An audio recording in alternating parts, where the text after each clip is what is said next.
SSC 26 ব্যাচের শিক্ষার্থীরা স্বাগতম তোমাদের তরঙ্গ ও শব্দ পদার্থবিজ্ঞান অধ্যায় 7 এই অধ্যায়ের শর্ট কোয়েশ্চেন এবং এমসিকিউ কোয়েশ্চেন সলিউশন ক্লাসে। ইতিমধ্যে কিন্তু সৃজনশীল ক্লাসটা ভাইয়া নিয়ে ফেলছি, ওইখানে শর্টকাট বেসিক সহ সবগুলো সূত্র আমি কিন্তু লিখে দিছি। ওই ক্লাসটা আশা করি যে করছো, দুর্দান্তভাবে সবগুলো টাইপ কিন্তু এখানে শেষ করা হয়েছে। তো ওই ক্লাসটা যদি কেউ না করো তাহলে ওইটার লিঙ্ক ভাইয়া কমেন্টে এবং ডেসক্রিপশন বক্সে দিয়ে দিব। ওই লিঙ্ক থেকে যে ওই ক্লাসটা দেখে নিও, একদম সব কনসেপ্ট ক্লিয়ার হয়ে যাবে। আর তোমরা অলরেডি হোয়াটসঅ্যাপ গ্রুপে ডাউট সলভিং করার জন্য কিন্তু প্রশ্নগুলো দিছো, প্রশ্ন অনেকগুলা দিছো, প্রায় আমি ওইখান থেকে মনে হয় 19 থেকে 20টা কোয়েশ্চেন সিলেক্ট করছি। 19 থেকে 20টা সৃজনশীল, বুঝতেছো? মোস্ট টাফ সৃজনশীলগুলো, ঠিক আছে? তো ডাউট সলভিং ক্লাস আজকে রাত 9টা বাজে পাবলিশ হওয়ার কথা, কিন্তু এতগুলা প্রশ্ন এগুলা হচ্ছে সলভ করতে করতে ক্লাসটা একটুখানি ডিলে হইতে পারে, ঠিক আছে? যদি ডিলে হয় তোমাদের হোয়াটসঅ্যাপ গ্রুপে জানিয়ে দেওয়া হবে, ঠিক আছে? তো হোয়াটসঅ্যাপ গ্রুপে তোমরা যদি এখনও জয়েন না থাকো তাহলে এই যে 01518996577 এই হোয়াটসঅ্যাপ গ্রুপে তোমরা জয়েন হয়ে যাবা। এবং যারা কোর্সে এখনও যুক্ত না তারা জাস্ট এই হোয়াটসঅ্যাপ মেসেজ দিয়ে জানাবা যে কোর্সে তুমি যুক্ত হতে চাও, ফ্রি টেস্ট পেপার অথবা paid test paper solving course, যেটা ইচ্ছা সেটাতে তুমি জয়েন হতে পারবা। জাস্ট এই নাম্বারে যোগাযোগ করে মেসেজ দিবা যে ভাই জয়েন হতে চাই ফ্রি অথবা পেইড টেস্ট পেপার সলভিং কোর্সে, তাহলে তোমাকে সবগুলো লিঙ্ক দিয়ে দিব। তো চলো এখন আমরা শর্ট কোয়েশ্চেনগুলো শুরু করে দিই। তো প্রথমেই শর্ট কোয়েশ্চেনে টাইপ 1 দেখতেছো, সরল স্পন্দন গতি নিয়ে, ঠিক আছে? তো সবগুলো সূত্র যেহেতু সৃজনশীল ক্লাসে আলোচনা করছি, আমি আর আজকে কোনো সূত্র আলোচনা করবো না, ডিরেক্টলি ম্যাথ শুরু করে দিই। তো এখানে বলছে 600 newton per metre square spring দুর্বক বিশিষ্ট স্প্রিংয়ে 10 কেজি ভর যুক্ত হলে পর্যায়কাল কত হবে? তো এখানে আমরা পর্যায়কালের সূত্র ফেলবো, তাই না? তো আমরা জানি পর্যায়কালের যে সূত্রটা সেটা কিন্তু আমরা জানি, যেগুলো দেওয়া আছে স্প্রিং দুবক। তো স্প্রিং দুবককে আমরা কি দিয়ে প্রকাশ করি বলো তো? কে দিয়ে। তো কে ইকুয়াল হচ্ছে আমাদের 600 নিউটন পার মিটার। তো এই যে আমরা কে লিখলাম। স্প্রিং দুবক বিশিষ্ট স্প্রিংয়ে 10 কেজি ভর, তাহলে এই যে এম হচ্ছে আমাদের কত কেজি বলো তো? 10 কেজি ভর যুক্ত করা হলে পর্যায়কাল। এখন পর্যায়কালের সূত্র কি? পর্যায়কাল T equal to 2 pi root over m by k. 2 pi root over কি? M by k. আচ্ছা, সো এখানে এমটাকে স্মলও লিখতে পারি, যে এম বাই কে। ভাইয়া 2 পাইয়ের ভ্যালু হচ্ছে 3.1416, ঠিক আছে? আর এখানে আমাদের ইন্টু রুট আওয়ার এম এর ভ্যালু হচ্ছে 10 বাই কে এর ভ্যালু হচ্ছে গিয়ে কত বলো তো? 600। সো এখানে ক্যালকুলেট করলেই তুমি তোমার রেজাল্ট পেয়ে যাবা। তো ভাইয়া ক্যালকুলেট করি। তো 10 ভাগ 600, সেটাকে করবো হচ্ছে রুট করে অ্যান্সার ইন্টু 2 ইন্টু 3.1416। তো তুমি পেয়ে যাবে 0.81। কত পেয়ে যেতেছো? 0.81। সো এটা যেহেতু পর্যায়কাল, এটার একক হচ্ছে গিয়ে কি বলতো? সেকেন্ড। এটার একক হচ্ছে সেকেন্ড, ঠিক আছে? তো এরকমভাবে যদি শর্ট প্রশ্ন আসে আশা করি অ্যান্সার করতে পারবা। এরপর দেখো 2 নম্বরের প্রশ্ন বলছে, কে ধ্রুবক বিশিষ্ট একটি স্প্রিংকে কেটে অর্ধেক করা হলে দোলনকাল কত গুণ হবে? বুঝো এটা 2 টাইপের প্রশ্ন হতে পারে। একটা হচ্ছে স্প্রিং ধ্রুবককে অর্ধেক করা হয়েছে, ঠিক আছে? আরেকটা হচ্ছে কেটে অর্ধেক করা হয়েছে, দুইটা কিন্তু আলাদা কথা, বুঝতে পারছো? তো এখন আমরা কি করতেছি? কে ধ্রুবক বিশিষ্ট একটি স্প্রিংকে কেটে অর্ধেক করা হয়েছে। আচ্ছা দেখো, এখন কেটে যদি অর্ধেক করা হয় মানে কি? মানে এখানে একটা স্প্রিং আছে, দেখো এখানে মনে করো একটা স্প্রিং আছে, দেখাই তোমাকে। এটা মনে করো তোমার মেইনলি স্প্রিংটা ছিল এরকম, ঠিক আছে? এখন তুমি এই স্প্রিংয়ের যে দৈর্ঘ্য আছে সেই দৈর্ঘ্যটা মনে করো ছিল এল। এই যে স্প্রিংয়ের যে দৈর্ঘ্য, সেই দৈর্ঘ্যটা মনে করো ছিল হচ্ছে গিয়ে এল। এখন তুমি এই স্প্রিংটাকে কেটে 2টা অংশ করে ফেলবা, ঠিক আছে? একটা অংশ মনে করো এরকম, আরেকটা অংশ মনে করো এরকম, 2টা অংশে ভাগ করে ফেলছো। তো প্রথম অংশটা কি হবে বলো তো? L/2। এবং দ্বিতীয় অংশটাও কি হবে? 2টা সমান অংশে ভাগ করতে পারো বা যে কোনো অংশে ভাগ করতে পারো, যেই অনুপাতে ভাগ করো। তো মনে করো এটাকে এমনভাবে ভাগ করলা যে পুরা এল এর ধরো এখানে এম অংশ নিচে, এটা হচ্ছে গিয়ে তোমার এম অংশ এবং এটা হচ্ছে গিয়ে এন অংশ, এরকম 2টা অংশে ভাগ করলা, মানে m/n। তো এদের অনুপাতটা হচ্ছে গিয়ে কি বলতো? m/n, এই অনুপাতে তুমি ভাগ করছো। এখন মনে রাখবা, স্প্রিংকে যদি কেটে অর্ধেক করা হয় তাহলে স্প্রিং ধ্রুবকটা আবার দৈর্ঘ্যের সাথে ব্যস্তানুপাতিক সম্পর্ক, ঠিক আছে? তাহলে স্প্রিং ধ্রুবক k is proportional to 1/L। এখন একটি স্প্রিংকে কেটে যদি m/n ভাগে ভাগ করো, বুঝছো, মনে করে এটা 3 অংশ, এটা 2 অংশ, এরকম ভাগ করতে পারো না? এমনও হইতে পারে যে এটা 1 অংশ, এটা 1 অংশ, মানে অর্ধেক যদি 2 ভাগে ভাগ করো তাহলে এটা 1 অংশ, এটা 1 অংশ, তাহলে কয় ভাগ হলো? 2 ভাগ। যদি 10 ভাগে ভাগ করো তাহলে এটা 5 অংশ, এটা 5 অংশ, এটাও হইতে পারে, বা এটা 7 অংশ, এটা 3 অংশ, এরকম হইতে পারে। তো অনুপাতটা আমরা নিলাম m/n। যদি হয় তাহলে আমাদের স্প্রিং ধ্রুবক আবার কি, k is proportional to 1/l, ঠিক আছে? তাহলে এই প্রত্যেকটার জন্য যে নতুন কে হবে, ঠিক আছে, তো এইটা মনে করো ছিল আমাদের স্প্রিং ধ্রুবক কে, তাহলে এটার জন্য স্প্রিং ধ্রুবক হয়ে গেল k1 যেটা m গুণ, এবং এটার জন্য স্প্রিং ধ্রুবক হয়ে গেল কি k2 যেটা হচ্ছে n গুণ। তাহলে k1 বের করবা কিভাবে আর k2 কিভাবে বের করবা সেই জিনিসটা আমি তোমাদের হচ্ছে শিখাই, ঠিক আছে? আচ্ছা, তো দেখো এখানে জাস্ট m+n ইন্টু আগের কে, তাহলে তুমি যদি k1 বের করতে চাও, দেখো তুমি যদি k1 বের করতে চাও তাহলে k1 হবে m+n ইন্টু আগের কে, ঠিক আছে, m+n ইন্টু আগের কে ডিভাইডেড বাই, যেহেতু k1 কে তুমি m অংশে বিভক্ত করছো তাহলে নিচে চলে আসবে কি বলো তো, m। বুঝতে পারছো? আর k2, এই যে k2 মানে নতুন, দেখো আমি কি বলতেছি ভাইয়া, একটা স্প্রিংকে কাটলে সেটার স্প্রিং ধ্রুবক পরিবর্তিত হয়ে যায়। সেই স্প্রিং ধ্রুবকটা কি k1 আর k2, আর কাটছো কোন অনুপাতে, m আর n অনুপাতে। ধরে নাও এটা কাটছো 1 অংশ, এটা মানে 2 অংশে ভাগ করছো, এটার প্রথম অংশ 1, এটা দ্বিতীয় অংশ 1 অনুপাতটা আর কি যদি তোমাকে দেওয়া থাকে, বুঝতে পারছো? তাহলে k is proportional to 1/l। তো এখান থেকে আমরা সম্পর্ক করে সূত্র ফেলে আমরা জাস্ট নতুন স্প্রিং ধ্রুবকটা এরকম পাই যে k1 = m+n ইন্টু k, মানে আগের স্প্রিং ধ্রুবক প্রথমে যেটা ছিল কাটার আগে, কাটার পরে k1 সেটা বের করবা এভাবে। এবং k2 বের করবা কিভাবে, দেখো k2 বের করবা উপরে ওই m+n ইন্টু kই হবে, m+n into k divided by, যেহেতু k2 বের করতেছো, k2 এর অনুপাত কি বলো তো, n, তাহলে তুমি এখানে n দিয়ে ডিভাইড করে দিবা, ঠিক আছে? তো এই জিনিসটা বুঝছো? বলো এই জিনিসটা বুঝছো কিনা আমাকে বলো তো ভাইয়া। এই জিনিসটা হচ্ছে জাস্ট একটা স্প্রিংকে কেটে m অনুপাত n অংশ কাটলে স্প্রিং ধ্রুবকটা কীরকম হবে সেই জিনিসটা আমরা এখানে বের করলাম। আচ্ছা, এখন দেখো এই প্রশ্নে এখানে বলছে কেটে কি করা হবে বলো তো, অর্ধেক করা হবে। তো কেটে অর্ধেক করা হলে, এই কথাটাকে লিখো, কেটে অর্ধেক করা হলে স্প্রিং ধ্রুবক, নতুন স্প্রিং ধ্রুবক, যেহেতু অর্ধেক করা হয়েছে, দুইটা সমান অংশে বিভক্ত করা হয়েছে, তাহলে k1 আর k2 কি সমান, তাহলে স্প্রিং ধ্রুবক কেটে অর্ধেক করা হলে স্প্রিং ধ্রুবক, দেখো স্প্রিং ধ্রুবক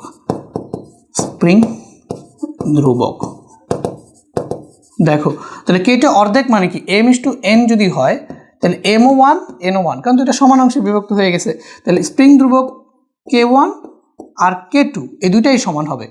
k1 সমান হচ্ছে k1 সমান k2 সমান, তাহলে সেটা যদি আমরা বের করতে চাই তাহলে উপরে হবে কি বলতো, m+n মানে কি 1+1, তাহলে 1+1 2, তাই না?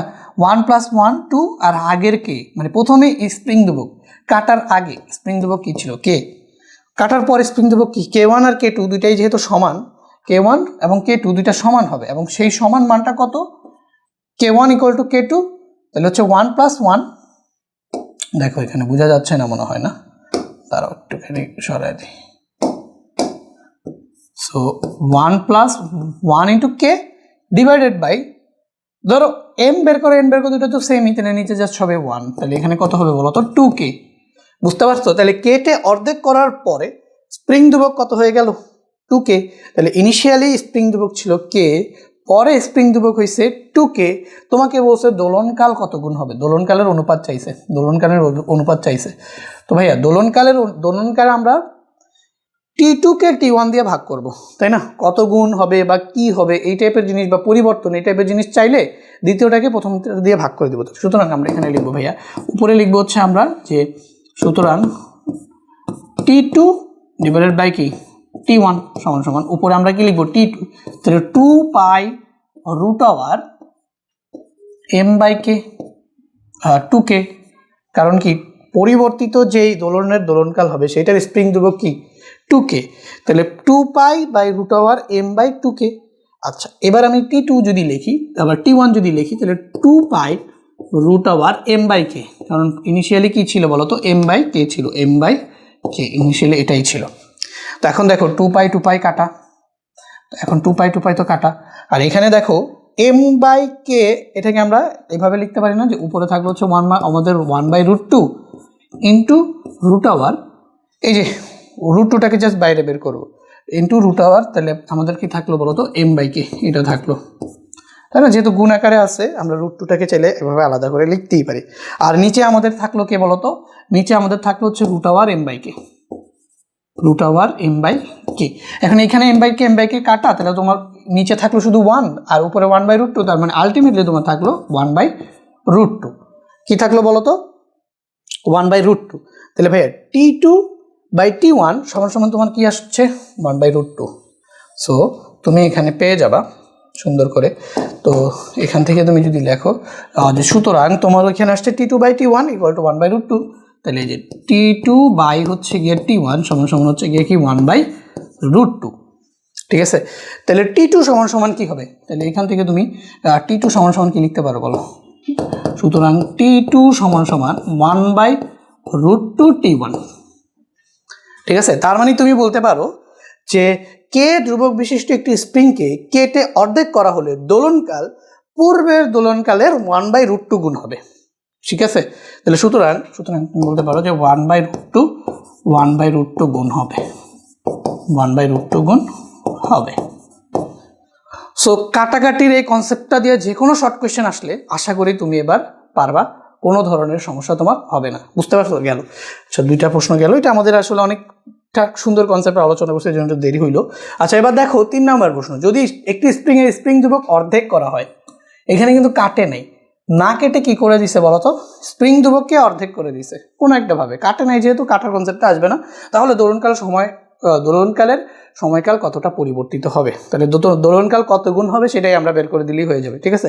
তো প্রথমে আমরা যদি দেখি যে দেখো প্রথমে আমরা যদি দেখি যে ভাইয়া K1, যেহেতু 2টার ক্ষেত্রে আমরা বের করব, তো ধরে নাও এখানে আমরা K1, আচ্ছা বা আমরা ডিরেক্টলি সূত্র ফেলি যে স্প্রিং ধ্রুবককে অর্ধেক করা হলে প্রাথমিক স্প্রিং ধ্রুবক K1 সমান সমান ধরো হচ্ছে গিয়ে প্রাথমিক অবস্থায় K, ঠিক আছে? এবং পরিবর্তিত স্প্রিং ধ্রুবক K2 সেটা মনে করো হচ্ছে K/2, ঠিক আছে?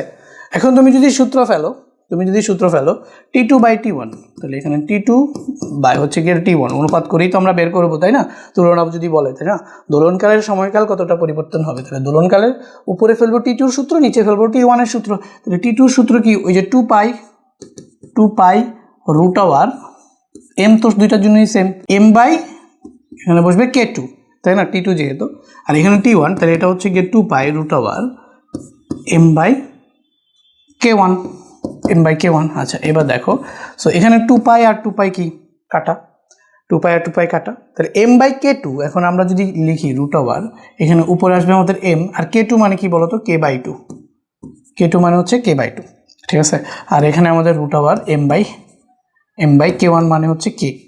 আচ্ছা ঠিক আছে, এবার দেখো উপরে আমাদের কি হবে, সো এখানে M/K/2, তাহলে 2M/K হয়ে যাবে। এটাকে হিসাব নিকাশ করলে দেখো উপরে এমটা এম এর মতো থাকবে, মেইন ভাগটা গুণ হবে, নিচেরটা উল্টে যাবে, উল্টে গিয়ে 2টা উপরে চলে যাবে। তাহলে 2টা যদি উপরে চলে যায়, তাহলে এখানে আমাদের 2M/K আসবে বলো তো, 2M/K আসবে, ঠিক আছে? উপরে আসলো 2M/K, আর নিচে কি আসবে, নিচে আসবে হচ্ছে গিয়ে শুধুমাত্র M/K, নিচে আসবে হচ্ছে গিয়ে M/K। এবার দেখো, সো উপরেরটার মতোই থাকলো। সো এখানে আমরা চাইলে √2 ইন্টু √M/√K এভাবে আলাদা করে লিখতে পারি, অথবা এভাবেও লিখতে পারি যে ভাইয়া, আচ্ছা এইভাবেও আমরা লিখতে পারি যে √2, যেহেতু √2 উপরে, ইন্টু √M/K, √M/K এভাবে আমরা লিখতে পারি। এই উপরেরটা যেভাবে আছে লিখলাম, মানে √2টাকে আলাদা করলাম, M/K লিখলাম। এই মেইন ভাগটাকে করবো হচ্ছে গুণ, এই মেইন ভাগটাকে করলাম গুণ, মেইন ভাগটাকে গুণ করে এটা যাবে উল্টে, তো এটা যদি উল্টে যায় তাহলে এটা কি হবে বলো? অথবা তুমি চাইলে এভাবে মানে না করে এই যে জাস্ট এইভাবে এটাকে লিখে নিচেরটার জায়গায় নিচেরটাও লিখে দিতে পারো, এভাবে করতে পারো, থাক পেঁচাইলাম না। ধরো এটা উপরে এরকম থাকলো, আর এখানে আমাদের নিচে আছে কি বলতো, নিচে আছে √M/K, তাহলে √, এখানে কি আসলো M/K, তো এটা কি কাটা, তুমি পাইলে কত বলো তো, √2, ঠিক আছে। সুতরাং সুতরাং আমরা বলতে পারি যে ভাই সুতরাং এখান থেকে আমাদের T2/T1 সমান সমান কত চলে আসতেছে বলো তো, √2। তাহলে এখান থেকে তুমি দেখো T2 ইকুয়াল টু হচ্ছে √2T1, T2 ইকুয়াল টু হচ্ছে √2T1।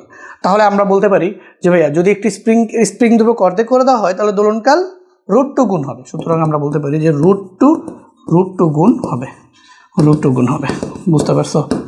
আশা করি বুঝতে পারছো। এবার দেখো তরঙ্গের বিস্তারের পরিবর্তনের সাথে শক্তি কিভাবে পরিবর্তিত হয় ব্যাখ্যা করো। দেখো বিস্তার মানে কি? বিস্তার মানে কি? এই যে দেখো একটা তরঙ্গ এরকমভাবে যদি অগ্রসর হয় তাহলে কোনো একটা সময় সর্বাধিক এটা যতটুকু উপরে ওঠে বা যতটুকু নিচে নামে এটাই হচ্ছে গিয়ে তার কি বিস্তার এ। এখন এই তরঙ্গ কি সঞ্চালন করে বলো তো? শক্তি। তাহলে ই ইজ প্রপোর্শনাল টু কি বলো তো? a²। তার মানে তরঙ্গ কি বলছে? তরঙ্গের বিস্তারের পরিবর্তনের সাথে শক্তি কীভাবে পরিবর্তিত হয়? তাহলে তুমি বলবা যে তরঙ্গ বিস্তারের পরিবর্তনের সাথে শক্তি বিস্তারের বর্গের সমানুপাতে কি হয়? পরিবর্তিত হয়। অর্থাৎ বিস্তার দ্বিগুণ হলে শক্তি কত গুণ হবে? 2 4 গুণ। বিস্তার 3 গুণ হলে শক্তি কত গুণ হবে? 3 9 গুণ। বুঝছো? তো এটাই এখানে লেখা আছে, সুন্দর করে একটু পড়ে নিও। এবার দেখো পরের প্রশ্নটা হচ্ছে কম্পাঙ্ক ও পর্যায়কালের মধ্যে সম্পর্ক স্থাপন করো। তো আগে এটার জন্য আমরা একটা তরঙ্গ দেখি। এটা যদি হচ্ছে একটা আমাদের অনুদৈর্ঘ্য না অনুপ্রস্থ তরঙ্গ নেই, এইটা মনে করো হচ্ছে আমাদের একটা অনুপ্রস্থ তরঙ্গ। বুঝতে পারছো? এটা মনে করো হচ্ছে আমাদের একটা অনুপ্রস্থ তরঙ্গ। তো এই অনুপ্রস্থ তরঙ্গটা সামনের দিকে অগ্রসর হচ্ছে। তো এখান থেকে এই পর্যন্ত মানে একটা পূর্ণ স্পন্দনের জন্য এটা যতটুকু দূরত্ব অতিক্রম করে সেটা হচ্ছে গিয়ে তার তরঙ্গ দৈর্ঘ্য। তাহলে এখন আমাদের তো বসে কম্পাঙ্ক ও পর্যায়কালের মধ্যে সম্পর্ক স্থাপন করতে। তো দেখো ধরে নাও, আচ্ছা এখন আগে তোমাকে আমি বলি যে কম্পাঙ্ক কি আর পর্যায়কাল কি। কম্পাঙ্ক হচ্ছে 1 সেকেন্ড সময় যে কটা স্পন্দন দেয়, বুঝতে পারছো? আর পর্যায়কাল হচ্ছে একটা স্পন্দন দিতে যে সময় লাগে। তাহলে লিখবা আমরা জানি পর্যায়কাল হচ্ছে একটি স্পন্দন সম্পন্ন করতে কোনো তরঙ্গস্থিত কণার যে সময় লাগে সেটা হচ্ছে পর্যায়কাল। ঠিক আছে? আর এবং কম্পাঙ্ক এবং 1 সেকেন্ড সময় যে কয়টা পূর্ণ স্পন্দন দেয় সেটাই হচ্ছে গিয়ে কি কম্পাঙ্ক। এখন তুমি দেখো তো যদি পর্যায়কাল টি হয় তাহলে টি সময় স্পন্দন দেয় কয়টা? একটা না? বুঝছো? পর্যায়কাল যদি টি হয় তাহলে টি সময়ে স্পন্দন দেয় কয়টা? একটা। তাহলে আমরা দেখছি এখানে একটা স্পন্দন দিতে যে সময় লাগবে সেটাই পর্যায়কাল। তো এখানে যে সময় লাগে এই একটা স্পন্দনের জন্য সেইটা হচ্ছে গিয়ে কি বলতো? টি। বুঝতে পারছো? তাহলে টি সময় স্পন্দন দেয় কয়টা? একটা। তাহলে আমরা এখানে বলতে পারি যে ভাই টি সময়ে স্পন্দন কয়টা? সমান হচ্ছে একটি। টি সময়ে স্পন্দন একটি। তাহলে একক সময়ে স্পন্দন কয়টা বলো তো? 1/t। একক সময় স্পন্দন কয়টা? 1/t। তো একক সময় স্পন্দন সংখ্যাই হচ্ছে পর্যায়কাল। সুতরাং F ইকুয়াল টু হচ্ছে 1/t। এটা বুঝছো? তাহলে হচ্ছে আমরা কি বের করলাম বলো তো? তরঙ্গের সাথে কম্পাঙ্ক ও পর্যায়কালের মধ্যে সম্পর্ক। তাহলে কম্পাঙ্ক এবং পর্যায়কালের মধ্যে যে সম্পর্ক সেটা আমরা বের করলাম। ঠিক আছে? এখন আরেকটা জিনিস হইতে পারে যে পর্যায়কাল না, মনে করো হচ্ছে সময়টা হচ্ছে গিয়ে টি, যে কোনো সময় মনে করো টি 5 সেকেন্ড 10 সেকেন্ড যে কোনো একটা সময়ে। তাহলে টি সময়ে তোমার স্পন্দন সংখ্যা দেওয়া আছে এনটা, তাহলে ওটা স্মল টি হইতে পারে। তাহলে এই যে দেখো আবার এখানে আবার দিয়ে লিখতে পারো আবার টি সময়ে স্পন্দন এনটি। দেখো প্রথমে ক্যাপিটাল টি ছিল পর্যায়কাল, এখানে একটা স্পন্দনই দিবে। বাট এখন আমি টি নিতেছি যে কোনো সময়, তাহলে যে কোনো সময় যে কোনো স্পন্দন দিতে পারে, তাই না? এমন হতে পারে 5 সেকেন্ডে 50টা দিতে পারে, 7 সেকেন্ডে 90টা দিতে পারে, এরকম যে কোনো সময় যে কোনো স্পন্দন দিতে পারে। তাহলে টি সময় স্পন্দন সমান এনটি। টি সময় স্পন্দন কয়টা বলো তো? এনটি। তাহলে একক সময় স্পন্দন সমান কত বলো তো? n/t। তাহলে কম্পাঙ্কের আরেকটা সূত্র লেখা যায় যে কম্পাঙ্ক F ইকুয়াল টু হচ্ছে গিয়ে তোমার n/t। বুঝছো? তাহলে দেখো সুতরাং কম্পাঙ্কে তুমি দুইটা সূত্র পাও। F ইকুয়াল টু একটা পাইলা হচ্ছে গিয়ে 1/T, একটা পাইছো হচ্ছে গিয়ে 1/T, আর এটা হচ্ছে গিয়ে n/t। বুঝতে পারছো কি? তো না বোঝার কিছু নাই, খুবই সহজ ছিল। ঠিক আছে? সো গেল এটা। এরপরের প্রশ্নটা আমরা দেখি। পরের প্রশ্নটা কি বলছে দেখো তো? অনুপ্রস্থ তরঙ্গ ও লম্বিক তরঙ্গের পার্থক্য লিখো। তো এই যে একটা তরঙ্গ দেখলা, সেটা হচ্ছে অনুপ্রস্থ তরঙ্গ। আর আমি যদি একটা লম্বিক তরঙ্গ আঁকি, দেখো এখানে ফার্স্ট অফ অল ধরে নাও সংকোচন দিয়ে শুরু হইলো, এরপরে হবে প্রসারণ, এরপরে আবার হবে কি সংকোচন, তারপরে আবার হবে কি প্রসারণ। তো এরকম সংকোচন প্রসারণের মাধ্যমে যে তরঙ্গটা সামনের দিকে অগ্রসর হয় সেটা হচ্ছে অনুদৈর্ঘ্য তরঙ্গ, যেমন শব্দ তরঙ্গ একটা অনুদৈর্ঘ্য তরঙ্গ। আর অনুপ্রস্থ তরঙ্গ কোনটা? অনুপ্রস্থ তরঙ্গ কোনটা? যেটা তরঙ্গ সঞ্চালনের দিকের সাথে এভাবে লম্বভাবে অগ্রসর হয়, সেটা হচ্ছে অনুপ্রস্থ তরঙ্গ, তাই না? তো এটাই দেখো, যে তরঙ্গ মাধ্যমের কণাগুলো স্পন্দনের দিকের সাথে সমান্তরালে অগ্রসর হয় সেটা হচ্ছে অনুদৈর্ঘ্য, যেটা হচ্ছে ওইটা। এই চিত্র দুইটা দিয়ে দিবা, বুঝতে পারছো? একটা ছক করে এই চিত্রটা এবং ওই অনুদৈর্ঘ্যের ওই চিত্র দুইটা দিয়ে দিবা, ফুল মার্ক দিবে।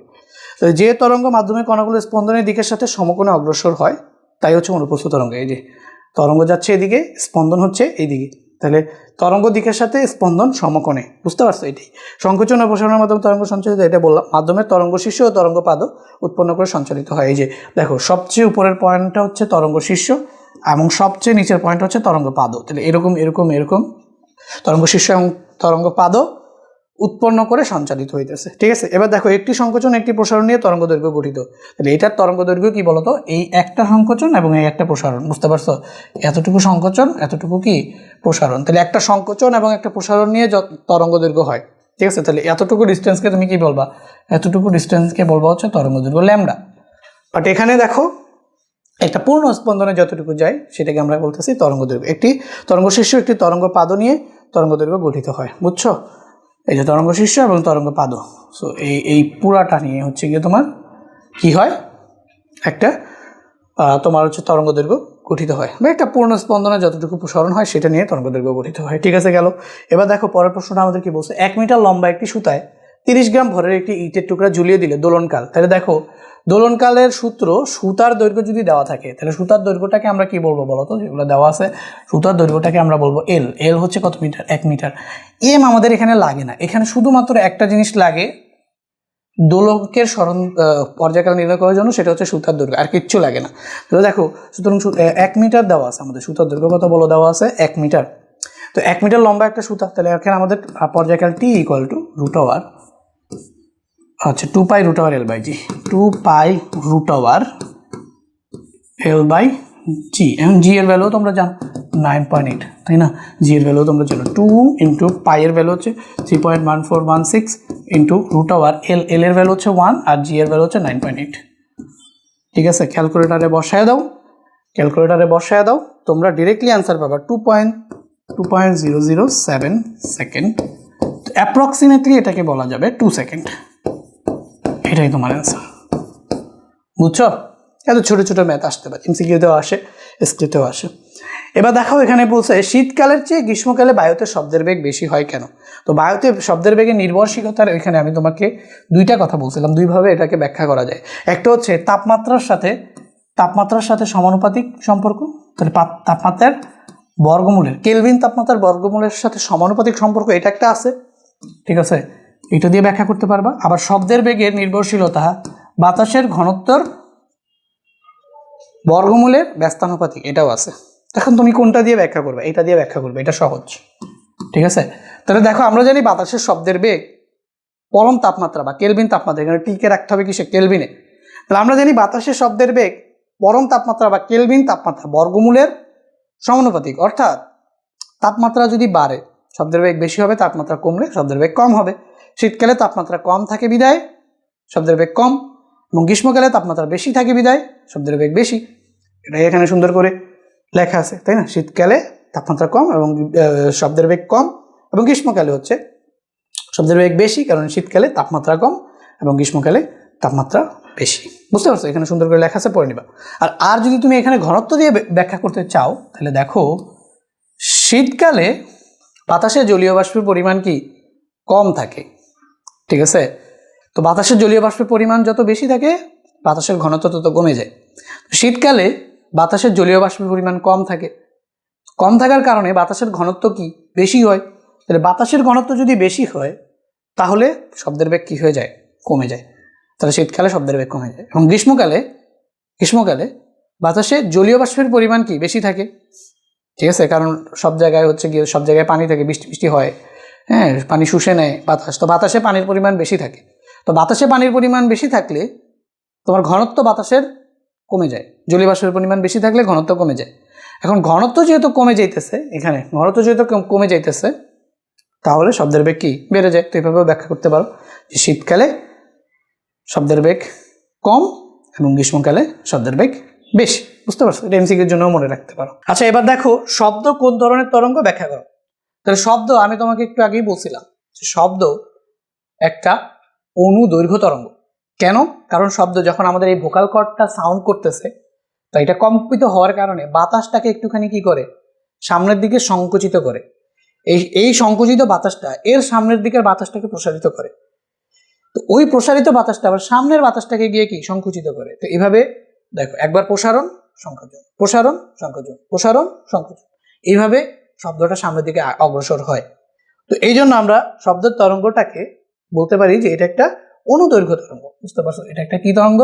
অনুদৈর্ঘ্য তরঙ্গ। একটু আগে চিত্র সহ একে দেখাইছে অনুদৈর্ঘ্য তরঙ্গ। তো এই কারণে দেখো, যেহেতু বাতাসের সংকোচন প্রসারণের মাধ্যমে শব্দ সঞ্চালিত হয়, কোথাও যদি বাতাস না থাকে, অর্থাৎ মাধ্যমটা শূন্য হয়ে যায়, তাহলে সেখানে কিন্তু শব্দের বেগ কি 0। এই জন্যই স্পেসে তুমি যদি গিয়ে কথা বলো, তাহলে তোমার কথা কেউ শুনবে না। বুঝছো? কেউই শুনবে না। তো তারা এই জন্য কিন্তু কমিউনিকেশন করার জন্য স্পেস স্যুট পরে এবং ওইখান থেকে ওয়্যারলেস কমিউনিকেশন নিজেরা ফ্রিকোয়েন্সি বানায়, তারপরে হচ্ছে কমিউনিকেশন করে। বুঝছো? তো এরকম আর কি। তো আশা করি বুঝতো শব্দ কোন ধরনের তরঙ্গ ব্যাখ্যা করতে পারবা। এবার আসো আমাদের 20 ডিগ্রি সেলসিয়াস তাপমাত্রায় বাতাসে একটি শব্দ তরঙ্গের দৈর্ঘ্য, শব্দ তরঙ্গের তরঙ্গ দৈর্ঘ্য যদি 10 সেন্টিমিটার হয়, তবে এর কম্পাঙ্ক কত হবে? বুঝতে পারছো? আচ্ছা, আমরা টাইপ 2 শব্দ তরঙ্গ নিয়ে কথা বলতেছি, তাই না? আচ্ছা, এবার দেখো 20 ডিগ্রি সেলসিয়াস তাপমাত্রায় বাতাসের একটি শব্দ তরঙ্গের তরঙ্গ দৈর্ঘ্য দেওয়া আছে 10 সেন্টিমিটার। তাহলে কি কি দেওয়া আছে সেটাকে আমরা কেমন লিখি যে ভাই আমাদের এখানে ল্যামডা, এই যে ল্যামডা ইকুয়াল টু দেওয়া আছে 10 সেন্টিমিটার, বা সেন্টিমিটারে রাখা যাবে না, মিটারে নিলে 0.1 মিটার। ঠিক আছে? তাহলে তরঙ্গ দৈর্ঘ্য পাইছো, তাই না? এবার তোমাকে কি বের করতে হবে বলো তো? এর কম্পাঙ্ক বের করতে হবে। তাহলে কম্পাঙ্ক তুমি জানো ভি, কম্পাঙ্ক এফ ইকুয়াল টু হচ্ছে V equal two F lambda, তাহলে এফ ইকুয়াল টু হচ্ছে ভি বাই ল্যামডা। তো এখন বাতাসে শব্দের বেগ দেওয়া আছে 20 ডিগ্রি সেলসিয়াস, ঠিক আছে, এবং 0 ডিগ্রি সেলসিয়াসে তোমাকে কি দেওয়া আছে? তাপমাত্রায় শব্দের বেগ দেওয়া আছে। 0 ডিগ্রি সেলসিয়াসে শব্দের বেগ দেওয়া আছে। এখন তোমাকে বের করতে হবে 20 ডিগ্রি সেলসিয়াস তাপমাত্রায় শব্দের তরঙ্গ দৈর্ঘ্য দেওয়া আছে, তাহলে 20 ডিগ্রি সেলসিয়াস তাপমাত্রায় শব্দের বেগ কত, সবার আগে এটা বের করতে হবে। যদি এটা বের করতে পারো, তাহলে ভি ল্যামডা দেওয়া আছে, ভি বাই ল্যামডা করলে এফ এর ভ্যালু পেয়ে যাবে। তো এখন এই যে দেখো, থিটা ডিগ্রি সেলসিয়াস তাপমাত্রায় যদি তোমাকে শব্দের বেগ বের করতে বলে, এটার তো একটা সূত্র আছে। সূত্রটা হচ্ছে যে এই যে এখানে দেখো, v2 by v1 equal to হচ্ছে গিয়ে √2 t2 বাই t1। তখন টি টু কি? টি2 হচ্ছে গিয়ে যেই তাপমাত্রায় শব্দের বেগ বের করতে বলবে সেটার কেলভিন তাপমাত্রা। আর টি1 কি? টি1 হচ্ছে গিয়ে আমাদের, টি1 কি বলো?